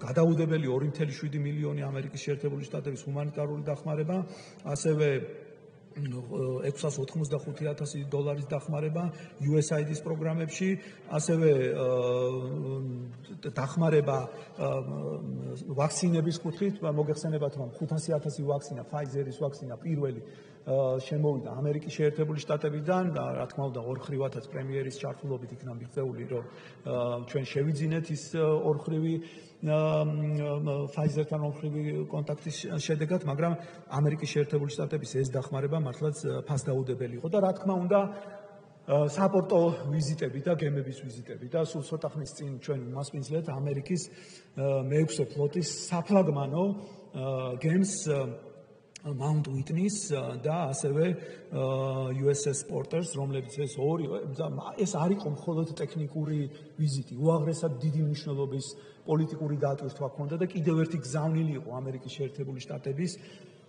ჩვენთვის, ჩვენი სტრატეგიული პარტნიორობის გამტკიცების, რომ შავი ზღვის უსაფრთხოება, მათი ჩვენი გვერდში ყოფნა, მათი თავდაცვის უნარიანობის, ჩვენი შესაძლებლობების გაძლიერება არის უპრეცედენტოდ მაღალ დონეზე და მათ პრიორიტეტებში.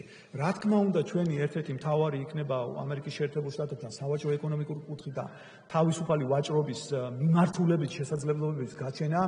პანდემიის გამო ამ მიმართულებით წელს ის დაგეგმილი ღონისძიებები, რაც იყო სრულფასოვნად ვერ შეშლილდა, მაგრამ მე ვწმუნდეთ, რომ ამ მიმართულებით აუცილებლად იქნება გააქტიურებული და მაქსიმალური, რომ ეკონომიკური თანამშრომლობა და ამერიკული ინვესტიციების რაოდენობა საქართველოში მაქსიმალურად გაიზარდოს, იმისთვის, რომ ეკონომიკური თანამშრომლობის დონე ავიყვანოთ თავდასხმის და უსაფრთხოების კუთხით. ამ კუთხით მე მინდა ერთი მაგალითი მოგიყვანოთ, იცი თქვენ რომ სულ ცოტა ხნის წინ ჩვენ გავხსენით სან-ფრანცისკოში ჩვენი გენერალური საკონსულო, ეს არის ახალი მისია, რომელიც ემსახურება ძირითადი მისი мотивация და ამოცანა არის ეკონომიკური მიმართულებით, ახალი პროექტების, ახალი ინიციატივების, ინვესტიციების და Silicon Valley მოგეხსენება თუ რა დიდი მნიშვნელობის დატვირთვას ატარებს და იქ ჩვენი მისიის არსებობა და მუდმივი კომუნიკაცია ყველა მაღალი ტექნოლოგიების კომპანიებთან უნდა იყოს შედეგის მომტანი. ამ თვალსაზრისით უკვე პირველი შედეგი გვაქვს გენერალური საკონსულოს ჩართულობით საქართველოს ინოვაციების და ტექნოლოგიური სააგენტოს ჯიტას მონაწილეობით ამერიკელი ინვესტორის Tech Friends of Georgia არის ესეთი კომპანია ქართული სტარტაპების დასაფინანსებლად უკვე გამოიყო 500,000 ამერიკული დოლარის და ინვესტიცია მოხდება და მე ვფიქრობ რომ ეს ძალიან კარგი დასაწყისია იმ პირობებში, როდესაც ჩვენ მხოლოდ წელს დავიწყეთ ოპერირება სან-ფრანცისკოში და ამ მისიას და საკონსულოს ძალიან ბევრი ამბიციური გეგმა აქვს და ჩვენ ამაში აუცილებლად დავეხმარებით. ერთ-ერთი მთავარი მიზანი ჩვენი სტრატეგიის გახლავთ კიდევ ევროპის ქვეყნებთან სტრატეგიული პარტნიორობის ფორმატებში გარდაქმნა ამ ურთიერთობის, რომელიც ჩვენ გვაქვს და მთავარი ამბიცია ჩვენი არის, რომ ევროკავშირის ქვეყნები გავიხადოთ ჩვენს მოკავშირეებად, მათ დავანახოთ ჩვენი ფუნქცია და როლი იმ თლიან ევროპულ ოჯახში, საიდანაც მივისწრაფით. აქედან გამომდინარე, ის სტრატეგიული ფორმატები, რომელიც ჩვენ გვაქვს ევროკავშირთან, იყო მაქსიმალურად ამოქმედებული წელს, შესაბამისი ვიზიტებით, ორხრივი ვიზიტებით და ასევე იქნება მომავალ წელსაც მთავარ პრიორიტეტებს შორის. მინდა გითხრათ, რომ წელს განხორციელდა პრეზიდენტის ორხრივი ვიზიტები ავსტრიაში, ბელგიაში, ვატიკანში, კვიპროსში, საფრანგეთში, უკრაინაში, შვეიცარიაში, ჩრდილოეთ მაკედონიაში, პრემიერ-მინისტრის ვიზიტები ბელგიაში, ესპანეთში, უკრაინაში, კოპის ფარგლებში, კლიმატის გლაზგოში ჩვენ ორხრივი შეხვედრები განვახორციელეთ ევროკავშირის წევრი ქვეყნების პრემიერებთან და პრეზიდენტებთან და ასევე ჩემი ორხრივი ვიზიტები, რომელიც ევროკავშირის წევრი ქვეყნებში განხორციელდა და სწორედ ამ მიზანს ემსახურება, რომ ჩვენ ახალი ფორმატები დავაფუძნოთ და გადავიყვანოთ ის სტრატეგიულ ფორმატების ფარგლებში. მოგეხსენებათ, რომ 21 წელს ჩვენ უმასპინძლეთ ლიეტუვას, მონტენეგროს, პოლონეთის პრეზიდენტების ორხრივ ვიზიტს, ასევე უკრაინის და მოლდოვის პრეზიდენტები ბათუმში იყვნენ, ასევე უმასპინძლეთ უკრაინის პრემიერს. მე მინდა ჩამოვთვალო ასევე ერთობლივი ვიზიტები, რომელიც ევროკავშირის ეგიდით გააკეთა საგარეო მინისტრების დონეზე, ეს იყო ავსტრიის, ლიეტუვას, რუმინეთის საგარეო საქმეთა მინისტრების, ასევე შედგა გაერთიანებული სამეფოს ლატვიის, ლიეტუვას, სლოვაკეთის, უნგრეთის, შვედეთის საგარეო საქმეთა ვიზიტები. ოქტომბერში შედგა ჩემი ვიზიტი სლოვენიაში და ეს შემთხვევითი არ იყო, რადგანაც სლოვენია გახლავთ ევროკავშირის თავმჯდომარე ქვეყანა და მოახლოებული აღმოსავლეთ პარტნიორების სამიტის გათვალისწინებით ძალიან მნიშვნელოვანი იყო თავმჯდომარე ქვეყანასთან ჩვენი მოლოდინების და პოზიციების შეჯერება და რა თქმა უნდა პოლიტიკური კონსულტაციების ფორმატები, რომელსაც ჩვენ აქტიურად ვიყენებთ და წლის განმავლობაში მრავალი ასეთი პოლიტიკური კონსულტაცია გაიმართა, მათ შორის დანიის, ესტონეთის, იტალიის, კვიპროსის, ლატვიის, ლიეტუვის, ნორვეგიის, სლოვენიის, ხორვატიის, ჩეხეთის საგარეო საქმეთა სამინისტროებთან და უახლოეს პერიოდში დაგეგმილია კონსულტაციები ასევე სერბეთთან და ჩრდილოეთ მაკედონიასთან. ხაზგასმით მინდა აღვნიშნო, რომ ჩვენ მაქსიმალურად ვაფართოებთ ჩვენს ჩართულობას ახალ ფორმატებში. წელს პირველად საქართველოს საგარეო საქმეთა მინისტრების ახალ ფორმატში იყო მიწვეული, ეს 23 აპრილს მოხდა, როდესაც ბუხარესტში ჩემს უკრაინელ კოლეგასთან ერთად პირველად მივიღე მონაწილეობა რუმინეთ, პოლონეთ, თურქეთის სამხრივ მინისტერიალში და პირველად მოხდა საქართველოს ჩართვა ამ მინისტერიალში, რადგანაც კიდევ ერთხელ გამოიყო შავი ზღვის კომპონენტის და შავი ზღვის გეოგრაფიული არეალის მნიშვნელობა, სადაც საქართველოს როლი ყველამ ძალიან კარგად იცის თუ რა არის ჩვენი ქვეყნის როლი. ვორდროპის დიალოგი მთავარი ბრიტანეთთან ერთ-ერთი პრიორიტეტულია. წელს შევიდა პირველი იანვრიდან ძალაში შევიდა სტრატეგიული პარტნიორობის და თანამშრომლობის შესახებ შეთანხმება. ორჯერ შედგა სატელეფონო საუბარი და ჩვენ დისტანციურად ვორდროპის დიალოგის ფაქტიურად ყველა ფორმატის მიმართულება ჩემს ბრიტანელ კოლეგათან დავფარეთ. ფიზიკური შეხვედრა წელს ვერ მოხდა, მაგრამ დაგეგმილი არის მომავალ წელს და ასევე მინდა ჩვენს ბრიტანელ კოლეგებს განსაკუთრებული მადლიერება გამოვხატო მათ მიმართ, ასევე სამხედრო თანამშრომლობის კუთხით. წელს შედგა Defender-ის ვიზიტი ბათუმის პორტში, ასევე გაერთიანებული სამეფოს აქტიური ჩართულობით დამტკიცა საქართველოს კიბერუსაფრთხოების ახალი ეროვნული სტრატეგია და საფრანგეთთანაც, ვისთანაც გვაქვს ამილახვარის დიმიტრი ამილახვარის სახელობის ქართულ-ფრანგული დიალოგი, ესეც მნიშვნელოვანი ფორმატია სტრატეგიული ფორმატების კუთხით და წელს უფრო ეკონომიკური განზომილებაზე იყო განხორციელებული აქცენტი. სულ ცოტა ხნის წინ მედეფის საკმაოდ წარმომადგენელი დელეგაციას უმასპინძლეთ ჩვენ საქართველოში, სადაც კონკრეტულ პროექტებზე, ეკონომიკურ პროექტებზე იყო საუბარი და უკვე რამდენიმე დელეგაციის რამდენიმე წევრის მხრიდან არის კონკრეტული ინიციატივა და დაინტერესება საქართველოში შემდგომ ინვესტიციებთან დაკავშირებით. საფრანგეთის განვითარების სააგენტომ საქართველოსთვის წლის განმავლობაში ორჯერ გამოყო მნიშვნელოვანი ფინანსური დახმარება 7 მილიონი ევროს ოდენობით საგრანტო დაფინანსება და 483 მილიონი ევროს დაფინანსების სახით. ასევე ჩვენ გააქტიურებული გვაქვს ეგრეთ წოდებული სამკუთხედის ფორმატი, ქართულ-გერმანულ-ფრანგული სამკუთხედის ფორმატი. მინისტრის მოადგილეების დონეზე რამდენიმე კონსულტაცია გაიმართა. გერმანიასთან დავაფუძნეთ ქართულ-გერმანული ბიზნეს დიალოგი და ფორუმი და უკვე რამდენიმე შეხვედრა ჩატარდა. ჩვენი საელჩო არის აქტიურად ჩართული. კლავინდებურად პანდემიის გამო ვერ ხერხდება ფიზიკურად ხშირად ჩასვლა, მაგრამ დისტანციურად ჩვენ მაქსიმალურად ვცდილობთ, რომ ამ ფორმატების ეფექტიანობა გავზარდოთ. და საქართველოს ირლანდიის ბიზნეს საბჭოს ჩამოყალიბება ერთ-ერთი მნიშვნელოვანია. მე თუ არ ვცდები, სწორედ დღეს და ხვალ ჩვენი საპარლამენტო დელეგაცია ირლანდიაში იმყოფება და იქნება ერთ-ერთი პრიორიტეტული სხვა საკითხებს შორის. მაღალი დონის სტრატეგიული დიალოგი, რომელიც ჩვენ უკრაინასთან განვაახლეთ და უკრაინასთან უპრეცედენტოდ მაღალი აქტივობა ჰქონდა წელს პრეზიდენტის ვიზიტი, როგორც საქართველოსთან უკრაინაში, ისე უკრაინიდან საქართველოში პრემიერის ორხრივ ვიზიტი, ჩემი ვიზიტი, უკრაინის საგარეო საქმეთა მინისტრის მონაწილეობა ბათუმის საერთაშორისო კონფერენციაში და რაც ძალიან მნიშვნელოვანი არის, ჩვენ განვაახლეთ ასევე სამთავრობოთშორისო კომისიის მუშაობა 21-22 ოქტომბერს ჩატარდა ეს სხდომა საკმაოდ ხანგრძლივი პაუზის შემდეგ და საქართველოს მონაწილეობა მიიღო ყირიმის პლატფორმაში. ეს იყო ჩვენი კიდევ ერთი სერიოზული მხარდაჭერა და მკაფიო განაცვადი იმისა, რომ ჩვენ ვართ ჩვენს უკრაინელ ძმებთან ერთად იმ საერთო გამოწვევაში, რაც არის დაკავშირებული ოკუპაციასთან, ანექსიასთან და საქართველოს იყო იმ რამდენიმე ქვეყანასთან ერთად ერთ-ერთი აქტიური მონაწილე და მოგეხსენებათ ჩვენი ძალიან მკაფიო გზავნილები, რომელიც პრემიერ-მინისტრმა გააჟღერა. საქართველოს წელს გახდა ასევე ერთი წლის ვადით სუამის თავმჯდომარე ქვეყანა. აუცილებელია ამ ფორმატის კიდევ უფრო მეტად გააქტიურება და მისი გამოყენება სხვადასხვა საერთაშორისო ფარგლებში და მე მქონდა მინისტერიალი პირველი სექტემბერში ნიუ-იორკში გაეროს გენერალური ასამბლეის ფარგლებში ჩავატარეთ და ასევე დაგეგმილია, რომ იგივე ფორმატში ჩვენ სტოკჰოლმში, როდესაც დეკემბერში შევიკრიბებით ეუთოს მინისტერიალზე, იგივე ფორმატში განახდება ჩვენი თანამშრომლობა. მეზობელ ქვეყნებთან, რა თქმა უნდა, დაბალანსებული და პარტნიორული ურთიერთობა, რომელიც ორიენტირებულია ურთიერთსასარგებლო რეგიონული პოლიტიკის გატარებაზე, ჩვენი მთავარი პრიორიტეტია და 21 წელს ჩვენი გადადგმული ნაბიჯები ამ ხრივად ძალიან ბევრ რამეზე მეტყველებს. მოგეხსენებათ, რომ ესკალაცია, რომელიც რეგიონში მოხდა, ჩვენ გადავდგით ამ კონფლიქტთან მიმართებაში უაღრესად დაბალანსებული პოლიტიკა, ხისიერად იყო რეაგირება, როდესაც შეიზღუდა სამხედრო ტურისტების და სატრანზიტო გადაზიდვები, რამაც და ამ დროს პირიქით ხელი შეუწყოთ ჰუმანიტარული ტვირთების შეუფერხებელ ტრანზიტს, ამან მნიშვნელოვნად შეუწყო, რა თქმა უნდა, ხელი დეესკალაციას და ჩვენი აქტიური კომუნიკაცია ორივე მეზობელთან. აქ მინდა, რა თქმა უნდა, მე დარწმუნებული ვარ, რომ გექნებოდათ ამაზე კითხვები, მაგრამ იგივე 3+3-ის ფორმაზე ვისაუბრეთ და ძალიან გააქტიურდა ამასთან დაკავშირებით ინიციატივები, რომელიც ჩვენ სხვა გვესმის და საქართველოს შესაძლო ჩართულობაზე ამასთან დაკავშირებით.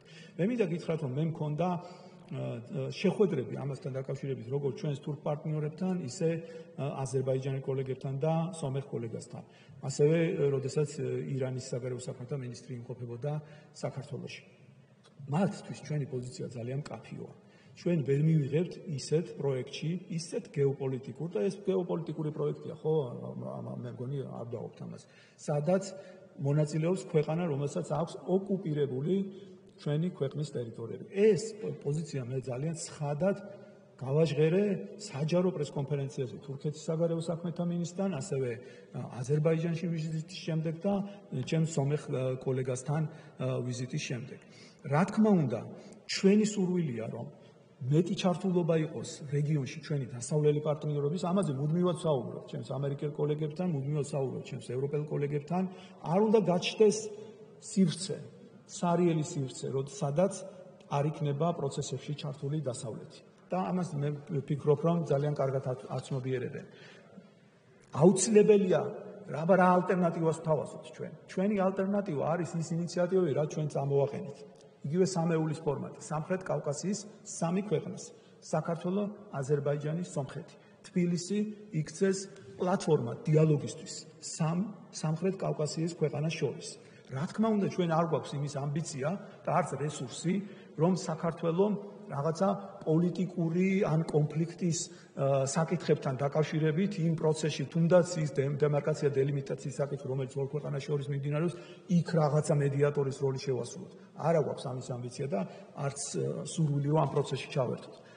ჩვენ გვაქვს ამბიცია, რომ შევთავაზოთ ჩვენს მეზობლებს ეკონომიკური პროექტები, რომელიც დაეხმარება რეგიონში დაძაბულობის მოხსნას. რომელიც დაეხმარება რეგიონში საშუალოვადიანი და გრძელვადიანი მშვიდობის დამყარებას. ასეთ პროექტებში ჩვენ უკვე ჩართული ვართ. იგივე აზერბაიჯანთან, თურქეთთან, ბაქო-თბილისი-ყარსი, ბაქო-თბილისი-ჯეიხანი, ასევე ტრანსადრიატიკული და ტრანსანატოლიური პროექტები, რომელიც უზრუნველყოფს ენერგორესურსებით მდიდარი კასპიის რეგიონიდან ჩვენი ტერიტორიის გასვლით ევროპაში ენერგორესურსების გატანას. ესეც შესაძლებლობა არის ჩვენი სომეხი პარტნიორებისთვის, რომ ისინი შემოუერთდნენ და ჩვენი გადასაწყვეტია პირველ რიგში კავკასიის, სამხრეთ კავკასიის 3 ქვეყნის გადასაწყვეტია სამხრეთ კავკასიის მომავალი. ეს არის ჩვენი სურვილი, რომ მათ ვესაუბროთ კონკრეტულ ეკონომიკურ პროგრამებზე, ლოჯისტიკურ პროგრამებზე, სატრანსპორტო პროექტებზე, ხალხთა შორის ურთიერთობაზე, ტრანზიტზე, ვესაუბროთ ტურიზმზე. ეს არის ჩვენი სურვილი. და არამც ის რომ რაღაცა ჩავერთოთ ისეთ ჰიპოთეტური პროექტების განხილვაში, რომელსაც რაღაცა გეოპოლიტიკური დანიშნულება აქვს. და მე მგონი ეს პოზიცია ცხადზე ცხადია და ამას არ ჭირდება რაღაცა ზედმეტი სპეკულაციები, რომელიც ჩვენ ძალიან ბევრი ვიხილეთ. ამას ემსახურება სწორედ ასევე პრემიერ-მინისტრის გაეროს უმაღლესი ტრიბუნიდან გაჟღერებული ინიციატივა, მშვიდობიანი სამეზობლოს ინიციატივა. სწორედ ეს არის, რაც დააცხრობს სამხრეთ კავკასიაში სიტუაციას და რაც შესაძლებას გახდის ახალი მნიშვნელოვანი ინფრასტრუქტურული პროექტების განვითარებას. ასევე მინდა გითხრათ, რომ 15 ნოემბერს, ერთი კვირის წინ, როდესაც ბრიუსელში გახდით აღმოსავლეთ პარტნიორობის მინისტერიაზე, ვესაუბრე ორივე ჩემ კოლეგას. მე მათთან კომუნიკაციის პრობლემა არ მაქვს, მუდმივად სატელეფონო კავშირში ვართ, როგორც სომეხ ისე აზერბაიჯანის კოლეგასთან და ვისაუბრეთ სწორედ ამ თემებზე, რა უნდა გაკეთდეს სამხრეთ კავკასიის 3 ქვეყანას შორის, იმისთვის რომ ჩვენი ინიციატივები იყოს თარგმნილი პრაქტიკულ განზომილებაში და მათი მხრიდან მე მაქვს სრული გაგება და მერწმუნეთ, რომ ჩვენ თანმიმდევრულად აქ არ შეიძლება აჩქარებამ შეიძლება უკუ შედეგები მოგცეს და ჩვენ უნდა ვიყოთ თანმიმდევრული ძალიან ზუსტად განსაზღვროთ რა ნაბიჯის შემდეგ რა ნაბიჯია გადასადგმელი იმისთვის რომ არ დავაზიანოთ საბოლოო პროცესის ჩვენი რეგიონალური თანამშრომლობის კუთხით. მინდა ასევე გითხრათ, რომ თურქეთთან, როგორც ჩვენს მეზობელთან სტრატეგიული პარტნიორობა წელს უპრეცედენტო დონეზე ავიდა. იყო ჩემი ვიზიტი თურქეთის, ოფიციალური ვიზიტი თურქეთში, რასაც შემდეგ მოყვა პრემიერ-მინისტრის სახელმწიფო ვიზიტი. მინდა გითხრათ, რომ თავიდან იყო ოფიციალური ვიზიტი, მაგრამ ჩვენი თურქმა კოლეგებმა ეს სახელმწიფო ვიზიტის დონეზე აიყვანეს. სახელმწიფო ვიზიტი არის ვიზიტების უმაღლესი დონე და კიდევ ერთხელ მიანიშნებს პატივისცემას და დამოკიდებულებას შენი ქვეყნის მიმართ და ყველამ კარგად ვიხილეთ თუ როგორ მიიღეს იქ საქართველოს პრემიერ-მინისტრი და ის გაჟღერებული გზავნილები ის შეთანხმებები სავაჭრო ეკონომიკური კუთხით, თუნდაც სატრანსპორტო პოტენციალის ჩვენი არსებული ეკონომიკური რეგიონში როლის გათვალისწინებით ეს ძალიან დასაფასებელი არის და ფიქრობ რომ აქაც ძალიან სერიოზული პოტენციალი არის მომავალში განვითარების. ქონდა ასევე საქართველოს პრემიერ-მინისტრის ვიზიტები აზერბაიჯანში ორჯერ იმყოფებოდა ის ასევე ერთხელ უკვე სამთავრობო კომისიის პარლამენტში რომელიც 11 წელია არ იყო გამართული და ჩვენ განვაახლეთ სამთავრობოთა შორის კომისიის მუშაობა თავისი კონკრეტული მიმართულებით და სექტორული თანამშრომლობის მიმართულების გამოკვეთის კუთხით, ასევე სომხეთში განხორციელებული ვიზიტი და პრემიერ პაშინიანის საპასუხო ვიზიტი მას შემდეგ რაც ის უკვე არჩეული იქნა ხელმეორედ პრემიერ-მინისტრად და ვფიქრობ რომ ამ მიმართულებითაც ჩვენი მთავარი ორივე ქვეყანასთან მოგეხსენებათ არის ეს დემარკაცია დელიმიტაციის საკითხი და მინდა გითხრათ რომ მიუხედავად კოვიდისა და ძალიან ხელი შეგუშალა სიტუაციის ესკალაციამ რომელიც და ორ ქვეყანას შორის არის და ეს კიდევ არ წასულა დეესკალაციის მიმართულებით იცით რომ გუშინწინაც იქ სერიოზული დაპირისპირება მიმდინარეობდა და მაგრამ არ ვფიქრობთ რომ ერთი წამით ჩვენ მუშაობა შეგვიჩერებია ჩვენ მუდმივად ვართ სამუშაო რეჟიმში ინფორმაციების გასვლის რეჟიმში და როგორც კი ამავე დროს ახალი პრობლემა წარმოიშვა მათ შორის მიდის უკვე დემარკაცია დელიმიტაციის საკითხი და ამიტომ პრიორიტეტები უფრო მათთვის არის ორ ქვეყანას შორის დემარკაცია დელიმიტაციის საკითხის განსაზღვრა მაგრამ მერწმუნეთ რომ ამ მიმართულებით ჩვენ აუცილებლად დაუბრუნდებით და სამთავრობო კომისიის მუშაობა ინტენსიურ ფაზაში შევა. მინდა ასევე დაკავშირებულობადობის და ეკონომიკური დიპლომატიის კუთხით ჩვენი საქმიანობის და იმ რეგიონზე გავამახვილო ყურადღება, რომელიც ჩვენი საგარეო პოლიტიკის მრავალვექტორულობაზე მიანიშნებს, ეს არის ურთიერთობის განვითარება, გაღრმავება აზიის, ოკეანეთის, ახლო აღმოსავლეთის, აფრიკის და ლათინური ამერიკის ქვეყნებთან. აუცილებელი იყო, რომ მათთან ეკონომიკური მიმართულებით და ახალი სატრანსპორტო ინიციატივების თვალსაზრისით მუშაობის გააქტიურება. პანდემია ყველაფერს აფერხებს, მაგრამ მიუხედავად ამისა, მაქსიმალურად ვიზიტებით ჩვენ შევეცადეთ, რომ მაქსიმალური შედეგი გამოგვეღო წელს. პირველად ისტორიული შედეგი განხორციელდა წელს საქართველოში ინდოეთის საგარეო საქმეთა მინისტრის ვიზიტი. არასდროს დამოუკიდებელი საქართველოს ისტორიაში ინდოეთის ასეთი დონის დელეგაცია საქართველოში არ ყოფილა და მოგეხსენებათ, რომ მან საქართველოს უსასყიდლოდ მუდმივ მფლობელობაში გადმოსცა გუაში აღმოჩენილი წმინდა ქედევან წამებული წმინდა ნაწილების ერთი ფრაგმენტი. ეს იყო ძალიან დიდი მადლიერებას გრძნობა მინდა გამოხატო ჩვენი ინდოელი კოლეგების მიმართ, მათი მხრიდან ძალიან ღირსეული ნაბიჯი იყო და ამ ვიზიტს მოყვა ასევე კონკრეტული საუბრები დაკავშირებულობასთან დაკავშირებითაც. რადგანაც მოგეხსენებათ, რომ აზიის ქვეყნებსაც აქვს მსგავსი სახის დაკავშირებულობის დიალოგი ევროკავშირთან. იგივე დიალოგი გვაქვს ევროკავშირთან ჩვენ. ამიტომ უნდა მოხდეს ჩვენი სურვილია, რომ მსგავსი დიალოგების ურთიერთშერწყმა უნდა მოხდეს და აქედან დაკავშირებულობადობა, სადაც საქართველოს წამყვანი როლი უკავია აღმოსავლეთთან დასავლეთ შორის დაკავშირებადობის კუთხით, იყოს ეს პოტენციალი მაქსიმალურად გამოყენებული. პანდემიასთან ბრძოლის კუთხით უპრეცედენტო იყო ჩინეთის მხრიდან აღმოჩენილი დახმარება. მოგეხსენებათ, რომ ვაქცინაციის გადმოცემა 3 ეტაპად განვითარდა, აპრილში, ივლისში და ოქტომბერში განხორციელდა და ჯამში საქართველოს ჩინეთისგან მიიღო 2.700.000 დოზა, მათ შორის 100.000 დოზა სინოვაკი. ჩვენი საელჩო აქტიურად იყო ჩართული ამ პროცესში, ისე როგორც ჩვენი სამინისტრო აქ თბილისში ადგილზე და ჯანდაცვის სამინისტროსთან ერთად, NCDC-სთან ერთად, ასევე კორეას მთავრობასთან აქტიური მუშაობის შედეგად გამოიყო $400,000 ჰუმანიტარული დახმარება, რომელიც ძირითადად სამედიცინო აღჭურვილობას მოხმარდა. იაპონიის მთავრობამ საქართველოს მთავრობისთვის გამოყო 300 მილიონი იაპონური იენის, ეს დაახლოებით $2.5 მილიონი არასაპროექტო საგრანტო დახმარება და ამ პროექტის ფარგლებში ერთ-ერთმა შეპესემ იაპონიის უზრუნველყო 100 ერთეული დეფიბრილატორის და 155 ერთეული ელექტროკარდიოგრაფიის ქართული მხარისთვის 2 ეტაპად მაისსა და სექტემბერში გადმოცემა და აქაც ჩვენ აქტიურად ვიყავით ყავით ამ პროცესში ჩართული მთლიანად საელჩო. დალფის ქვეყნებთან ურთიერთობა იგივე ეკონომიკური კომპონენტის კუთხით ძალიან მნიშვნელოვანია. ორმხრივი ვიზიტები განხორციელდა ველით, რომ დეკემბერში საქართველოს ექსპო 2020-ში, რომელიც დუბაიში გაიმართება, აქტიურად მიიღებს მონაწილეობას, ჩვენ გვექნება იქ ჩვენ წარდგებით ჩვენი ეკონომიკური შესაძლებლობების და საინვესტიციო პოტენციალის წარმოჩენის თვალსაზრისით და ასევე ლათინური ამერიკიდანაც ურუგვაის საგარეო მინისტრის პირველი ვიზიტი განხორციელდა, ესეც პირველად იყო ჩვენს დამოუკიდებლობის ისტორიაში და მათი მხრიდანაც არის სურვილი, რომ გააქტიურდეს სავაჭრო ეკონომიკური თანამშრომლობა. მრავალმხრივ ურთიერთობებზე მე ძირითადად ვისაუბრე საერთაშორისო ორგანიზაციის ფარგლებში ჩვენი დეოკუპაციასთან მიმართებაში, მაგრამ მინდა ასევე რამდენიმე მიმართულებას შევეხო, რომ მაქსიმალურად არის ჩვენი მხრიდან ამოქმედებული და გამოყენებული გაეროს უშიშროების საბჭოს ფორმატის შესაძლებლობები. 2008 წლიდან 12 წლამდე არც ერთხელ მსგავსი სახის ინიციატივები, რომ ჩვენს პარტნიორ ქვეყნებს წარმოედგინა და ინიცირებული ყოფილიყო საქართველოს პრობლემატიკის განხილვა უშიშროების საბჭოს ფორმატში არ მოხდარა და ჩვენ ეს შევძელით და ვიხილეთ 2008 წლის ომთან დაკავშირებით უშიშროების საბჭოს წევრების ძალიან ძლიერი დამგმობი განცხადებები. ასევე აქტიურად ვიყავით ჩართული გენერალური ასამბლეის ძირითადი კომიტეტებში და ადამიანის უფლებათა საბჭოს ფორმატებში და 50-ზე მეტი განცხადება გაკეთდა გაეროს გენერალური ასამბლეის ფორმატში საქართველოსთან დაკავშირებით საქართველოს დელეგაციის მხრიდან.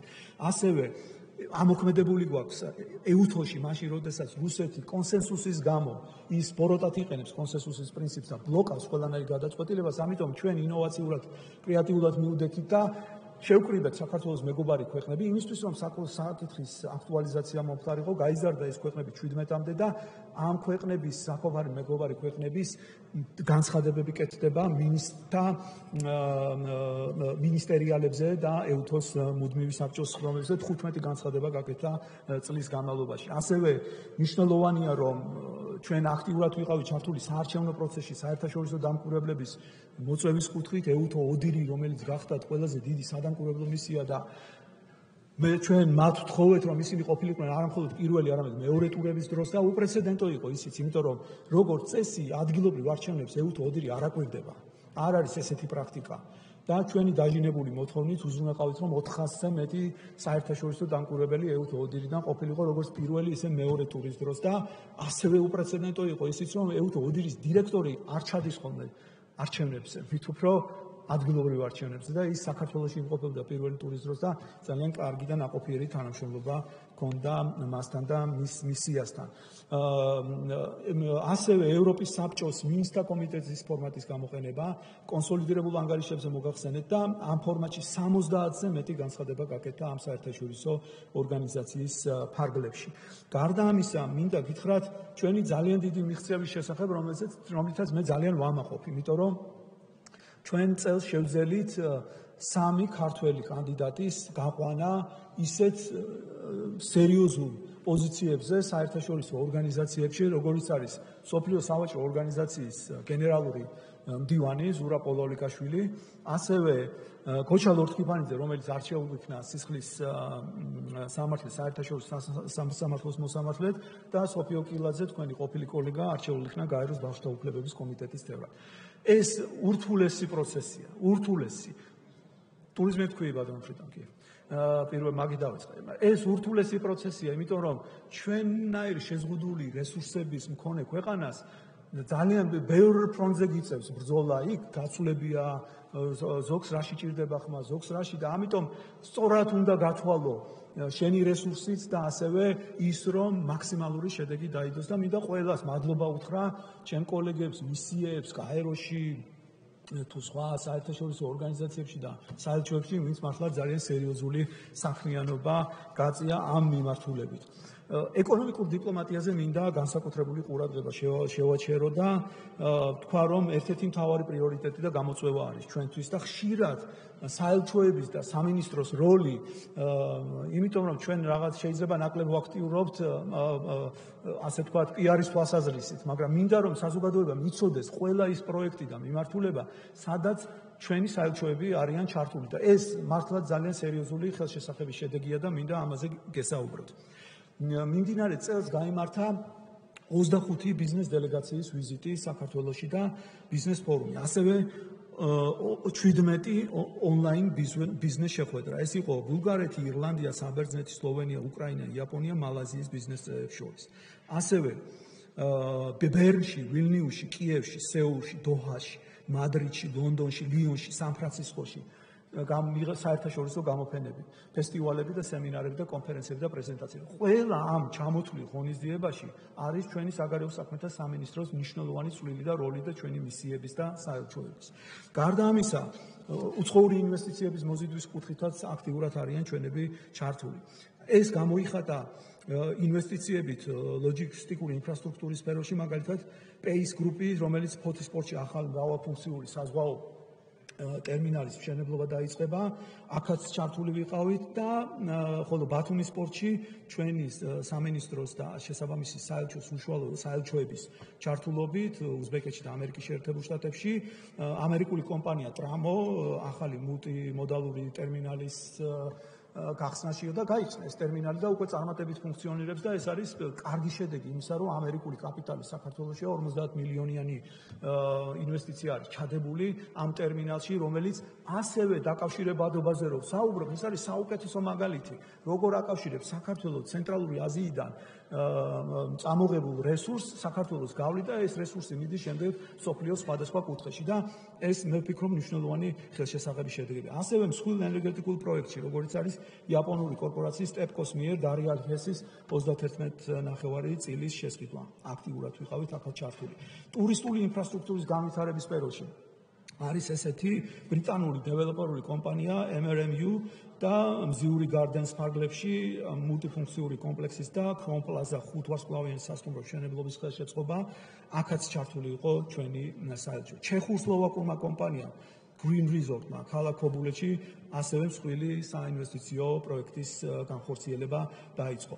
ინფორმაციული ტექნოლოგიები ერთ-ერთი მნიშვნელოვანი მიმართულება გახდა და ამ ტექნოლოგიების ხელშეწყობის მიზნით ჩვენი საელჩო მინსკში აქტიურად იყო ჩართული და იქ შექმნილი პრობლემების შედეგად მაქსიმალურად მოხდა მოგეხსენებათ როგორი მდიდარია ეს ქვეყანა ამ შესაძლებლობებში და მათი სპეციალისტების საქართველოსკენ გადმორთვა და საქართველოში ოპერირება დაიწყო ერთ-ერთმა მსხვილმა IT კომპანიამ IPAM-მა ეს სახელი ბევრის მემთხველია ვინც გათვისნობიერებული ხართ IT კომპანიებში იცით ეს კომპანია რას ნიშნავს და მისი საქართველოში შემოსვლა. ასევე სოფლის მეურნეობის სფეროში შვეიცარიული კომპანია კამიბლოხი რამდენიმე ათეული მილიონი ამერიკის შეერთებული შტატების დოლარის ინვესტიცია განახორციელა თხილის პლანტაციების გაშენებაში. ბელარუსის კაპიტალი დაარსდა ასევე რძის და რძის პროდუქტების წარმოებელი კომპანია, ქარხანა, კერძო კაპიტალი არის აქ სახელმწიფოს არანაირი ჩარევა არ აქვს. არის ასევე ესტონური კომპანია Renegade Tea Estate, ჩაის 3 პლანტაცია გააშენა საქართველოში. ასევე საქართველოში მოღვაწე სამხრეთ აფრიკელი ფერმერების პარტნიორობით სარტის ჭალაში ამოქმედა ხორცეულის გაყიდვის საბითუმო ცენტრი, აგრომით მარკეტი. ყატარში ჩვენი საელჩოს აქტიური ჩართულობით ჰიპერმარკეტების ერთ-ერთ ყველაზე დიდ ქსელში თქვენ დღესაც შეგიძლია შეხვიდეთ და ნახოთ ქართული პროდუქცია როგორ არის წარმოდგენილი, ესეც მათი ჩართულობით მოხდა. ასევე აგვისტოს თვეში გლობალურ ერჩენური კაპიტალის პლატფორმის კატაპულტისა და ჯიტა შორის ხელი მოეწერა ერთობლივ მემორანდუმს, კარგად არის ცნობილი და ვფიქრობ, რომ შესაბამისად ამ კატაპულტ ჯორჯია 1 საქართველოში დაფუძნებული პირველი ვენჩერული საინვესტიციო ფონდი იქნება და ესეც მნიშვნელოვანი შედეგია. ბრიტანეთში საქართველოს საელჩოს ინიციატივით ამოქმედა საქართველოს UK Georgia Trade Hub პროექტი, რომელიც საქართველოს და ბრიტანეთს შორის ექსპორტ-იმპორტის ხელშეწყობის ახალი ინოვაციური პროექტია და პროექტის დაწყებიდან ერთ თვეში 30-მდე მცირე და საშუალო ზომის ქართულმა კომპანიამ მიიღო უკვე ჩაერთო ამ პროცესში და ისინი აქტიურად არიან თავიანთი პროდუქციის რეალიზაციით. ასევე ქართულ სამხედრო პროდუქციის ექსპორტის ხელშეწყობის მიზნით საგარეო უწყება აქტიურად იყო ჩართული თავდაცვის სამინისტროსთან ერთად დელტას მიერ წარმოებული ჯავშანმანქანების და სხვა ტექნიკის ექსპორტის ხელშეწყობის მიზნით, მაგალითად დელტას 4 ერთეული სამედიცინო საევაკუაციო მანქანა დიდგორი უკვე იქნა ინდონეზიური მხარის მიერ შეძენილი, სამომავლოდაც ექსპორტის ბაზრების გაფართოება იგეგმება და ჩვენი საელჩოები აქტიურად არიან ჩართული და ასევე პრესტურები, სადაც ჩვენ საელჩოებს ამოცანა აქვს, რომ უზრუნველყო რაც შეიძლება მეტი ახლა კოვიდის და პანდემიის გათვალისწინებით მეტი პრესტურებით, მაგრამ მიუხედავად სირთულისა მაინც გაიმართა საფრანგეთის, ბელარუსის, იაპონიის, ესტონეთის, პოლონეთის, სერბეთის, მექსიკის ტუროპერატორების და სომელიების და მასმედიის წარმოადგენლების ქვეყნების. მინდა ასევე გითხრათ, რომ 21 წლის 29 იანვარს ხელი მოვაწერეთ საქართველოს და იაპონიას შორის ინვესტიციების და ლიბერალიზაციის ხელშეწყობის დაცვის შესახებ შეთანხმებას და აქტიურად მუშაობთ ასევე ისრაელთანაც შესაბამისი თავისუფალი ვაჭრობის გაფორმების მიმართულებითაც. რა თქმა უნდა, ევროკავშირთან პრიორიტეტი არის დაკავშირებულობადობა და ამ თვალსაზრისითაც ხელშეუწყობთ საქართველოს რუმინეთის დამაკავშირებელი შავი ზღვის წყალქვეშა ელექტროგადამცემი ხაზის პროექტის რეალიზაციას, რათა მოხდეს მისი რეალიზაცია, ასევე ევროკომისიასა და მსოფლიო ბანკის საინვესტიციო სამოქმედო გეგმით ტენტის განსაზღვრული პროექტების რეალიზაცია. ახალი საპროექტო ბაზრების მოძიებაში აქტიურად არიან ჩვენი საელჩოები ჩართული და რა თქმა უნდა პირდაპირ საჰაერო მიმოსვლების გაძლიერება. და ბოლო მიმართულება, მეგონი ძალიან გამიგზავნა, მაგრამ დავასრულებ, ბოლო მიმართულება გახლავთ ეს ძლიერი დიასპორა, ძლიერი ქართული კულტურული საგანმანათლებლო კერების საზღვარგარეთ. დიასპორასთან ურთიერთობა ჩვენი საგარეო პოლიტიკის ერთ-ერთი მთავარი პრიორიტეტია. მინდა გითხრათ, რომ ჩატარდა არაერთი მნიშვნელოვანი ღონისძიება, რომელშიც დიასპორის წარმომადგენლებთან ერთად მონაწილეობდნენ პრეზიდენტი, პარლამენტის თავმჯდომარე, საკანონმდებლო აღმასრულებელი ბატონი ბექა, რომელიც რა ვიცი, ჩვენ თითქმის სინქრონულად ერთად მუშაობთ კომიტეტთან ერთად დიასპორული საქმიანობის კუთხით, ყველაფრის საქმის გულში ყავთ. ხართ ჩატარდა ქართულ დიასპორის ეკონომიკური კონფერენცია, ჩატარდა დიასპორის დღისადმი მიზღვნილი ფორუმი, ჩატარდა წარმატებული დიასპორული პროექტების დაჯილდოების ცერემონია, გაგრძელდა დიასპორული საგრანტო პროგრამების განხორციელება და ძალიან დიდი მოწონება აქვს ამ საგრანტო პროგრამებს და დიდი სურვილი არის, რომ რაც შეიძლება მეტი რესურსი იყოს აქ მოძიებული და რა თქმა უნდა ბიუჯეტში თუ კი მომავალი წლის ბიუჯეტში იქნება გათვალისწინებული, რა თქმა უნდა გავზდით ამას. ასევე იყავი შენი ქვეყნის ახალგაზრდა ელჩი, ესეც ძალიან წარმატებული ახალი პროგრამა არის, რომელიც გაგრძელდა და დაინერგა ასევე ახალი პროექტები. უცხოეთში მოქმედი ქართული ცეკვის და სიმღერის ფოლკლორული ანსამბლების მხარდაჭერა.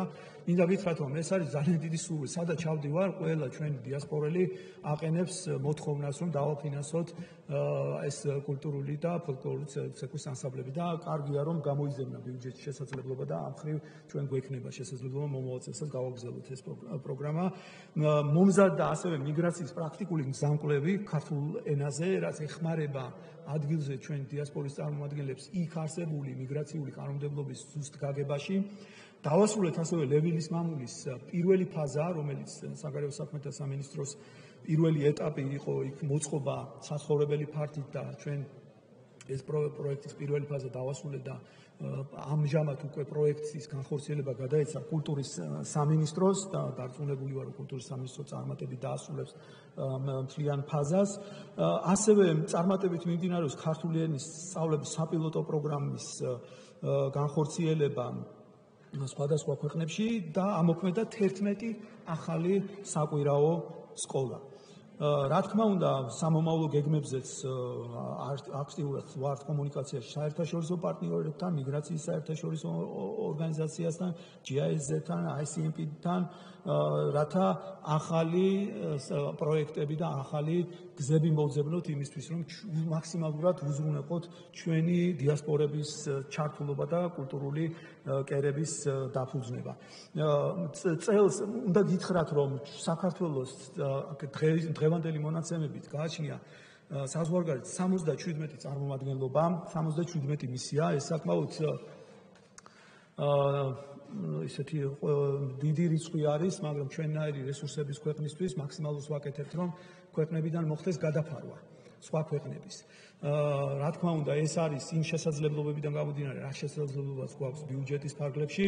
მადლობა მინდა გითხრათ თქვენ აქტიური მონაწილეობისთვის და მხარდაჭერისთვის. მე თვალყურს ვადევნებდი განხილვებს კომიტეტში ბიუჯეტი, როდესაც საგარეო საქმეთა სამინისტროს ბიუჯეტი იხილებოდა და ძალიან მადლობელი ვარ იმ მხარდამჭერი განცხადებებისთვის, რომელიც მოვისმინეთ თქვენგან, რადგანაც დიპლომატიას სჭირდება ძალიან სერიოზული მნიშვნელოვანი ფინანსური რესურსი.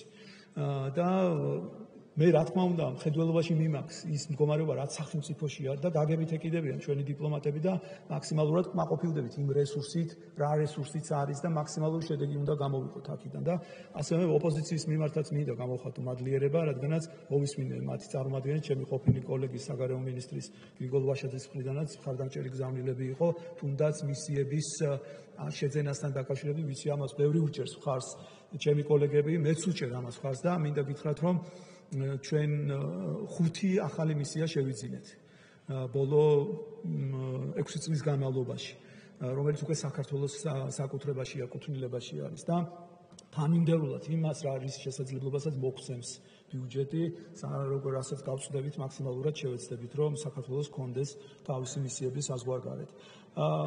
ასევე მინდა გითხრათ, რომ დღეს საქართველოს მოქალაქეებს აქვს შესაძლებლობა უვიზოთ იმოგზაურონ 68 ქვეყანაში, ხოლო დიპლომატიური და სამსახურებრივი პასპორტის მქონე ქვეყნებს 93 ქვეყანაში. ეს ძალიან დიდი შედეგია, მეგობრებო, იმიტომ ბევრ ქვეყანას არ აქვს ესეთი შესაძლებლობა. ამის სახელით ჩვენი ზომის ქვეყანა, რომელიც არა ევროკავშირის წევრია, რომ კონდეს ისეთი შესაძლებლობა, რომ ასეთი ამდენი რაოდენობის ქვეყნებში იმოგზაუროს და ესეც რა თქმა უნდა მიმაჩნია ჩვენ მნიშვნელოვან წარმატებად. და რა თქმა უნდა, კულტურული დიპლომატიის შესახებ მადლობა მინდა უთხრა ქალბატონ რელისოს აქტიური თანამშრომლობისთვის კომიტეტს, ჩვენ ძალიან აქტიურად თავნაშრომლობთ იგივე ვიზიტების დაგეგმვაში და ეს ყველაფერი არის შედეგზე ორიენტირებული, რომ ჩვენი ქვეყანა, ყველაზე დიდი სიმდიდრე, ჩვენი კულტურა, რაც გვაქვს, რომ მაქსიმალურად იყოს წარმოჩენილი მსოფლიოს ყველა დედაქალაქში, სადაც გვაქვს შესაძლებლობა და სადაც არ აქვს მაქსიმალურად გავწვდეთ. მინდა რამდენიმე მაგალითი გითხრათ, მადლობა თქვენ ბოლოს იუნესკოში მონაწილეობისთვის და ბათუმის დასახელება როგორც მუსიკალური ქალაქის, ესეც დააგვეხმარება ჩვენი ქვეყნის ცნობადობის ამაღლებაში, რა თქმა უნდა და ერთ-ერთი მნიშვნელოვანი ხელშესაყრელი შედეგი არის ეს და მინდა ვთქვა, რომ ამ მიმართულებითაც გვაქვს რამდენიმე კარგი შედეგი, რომელიც მინდა გავაჟღერო, ეს არის პარლამენტისთვის ეროვნულ ბიბლიოთეკას გადაეცა და ემიგრაციის მუზეუმში განთავსდა ქართველი გენერლის ზაქარია მდივნის და მისი შვილის ნინა მდივნის საარქივო დოკუმენტაცია, რომელიც დიდ ბრიტანეთში ინახებოდა და ჩვენი საელჩო იყო ჩართული მის მოპოვებაში და მოვიპოვეთ და დააბრუნდა საქართველოში. კორეაში მოეწყო დიდი გამოფენა საქართველოს მეღვინეობისაკვანი, საქართველოს 8000 წლიანი ტრადიციის ამსახველი შესაბამისი ფოტომასალით და გამოფენით და ასევე დეგუსტაციით ქართული ღვინის, ვატიკანში საქართველოს პრეზიდენტის ვიზიტის ფარგლებში განათლების და კულტურის სფეროში თანამედროვე შრომების მემორანდუმს მოეწერა ხელი, ენების ეროვნული დღისადმი მიზღული ღონისძიება გაიმართა თითქმის ყველა დიპლომატიურ მისიაში, მიმდინარე წელს იუნესკოს დაფინანსებით დაფინანსდა 4 პროექტი, რომელიც ჯამური შემადგენლობა $72000 და გენერალური მდივნის გადაწყვეტილებითაც ითქვა, რომ 21 წელი წიგნის მსოფლიო დედაქალაქად იყო თბილისი გამოცხადებული და კულტურული თვითგამოხატვის მრავალფეროვნების დაცვის და ხელშეწყობის კომიტეტის წევრად არჩეული. ასევე წელს ნომინაცია კოლხეთის ტყეები და ჭარბტენიანი ტერიტორიები შეტანილი იქნა იუნესკოს მსოფლიო მემკვიდრეობის სიაში, ეს არის საქართველოს პირველი ბუნებრივი ძეგლი, რომელმაც მსოფლიო მემკვიდრეობის ძეგლის სტატუსი მიიღო და ასევე იუნესკოს გენერალური კონფერენციის გადაწყვეტილებით წარმოდგენილი იყო 2 თარიღი აპოლონ ქუთათელაძის სახელობის სამხატვრო აკადემიის 100 წლის იუბილე და სახელმწიფო ტექნიკური უნივერსიტეტის 100 წლის იუბილე უკვე იუნესკოს მონაწილეობით აღენიშნება და მთავარი გამოწვევა რაც გვაქვს 2023 წელს ევროპალია ეს არის უდიდესი მნიშვნელობის ღონისძიება აი ფრანკფურტის წიგნის ბაზრობის ტოლფასი იმ მასშტაბების ჩვენ ამისთვის ძალიან სერიოზულად უნდა მოვემზადოთ ყველა ერთად პარლამენტთან ერთად კულტურის სამინისტროსთან ერთად კომიტეტთან ერთად ჩვენი ჩართულობა უზრუნველყოფილი იქნება და მაქსიმალური უნდა გავაკეთოთ რომ ევროპის დედაქალაქში საქართველოს იყოს სათანადოდ წარმოდგენილი. დიდი მადლობა. ბატონო დავით, მადლობა. მოგშურობთ საინტერესო მოხსენებისთვის, თქოთ დავგზავნდეთ. ჩვენ გადავდივართ კითხვებზე და ახლა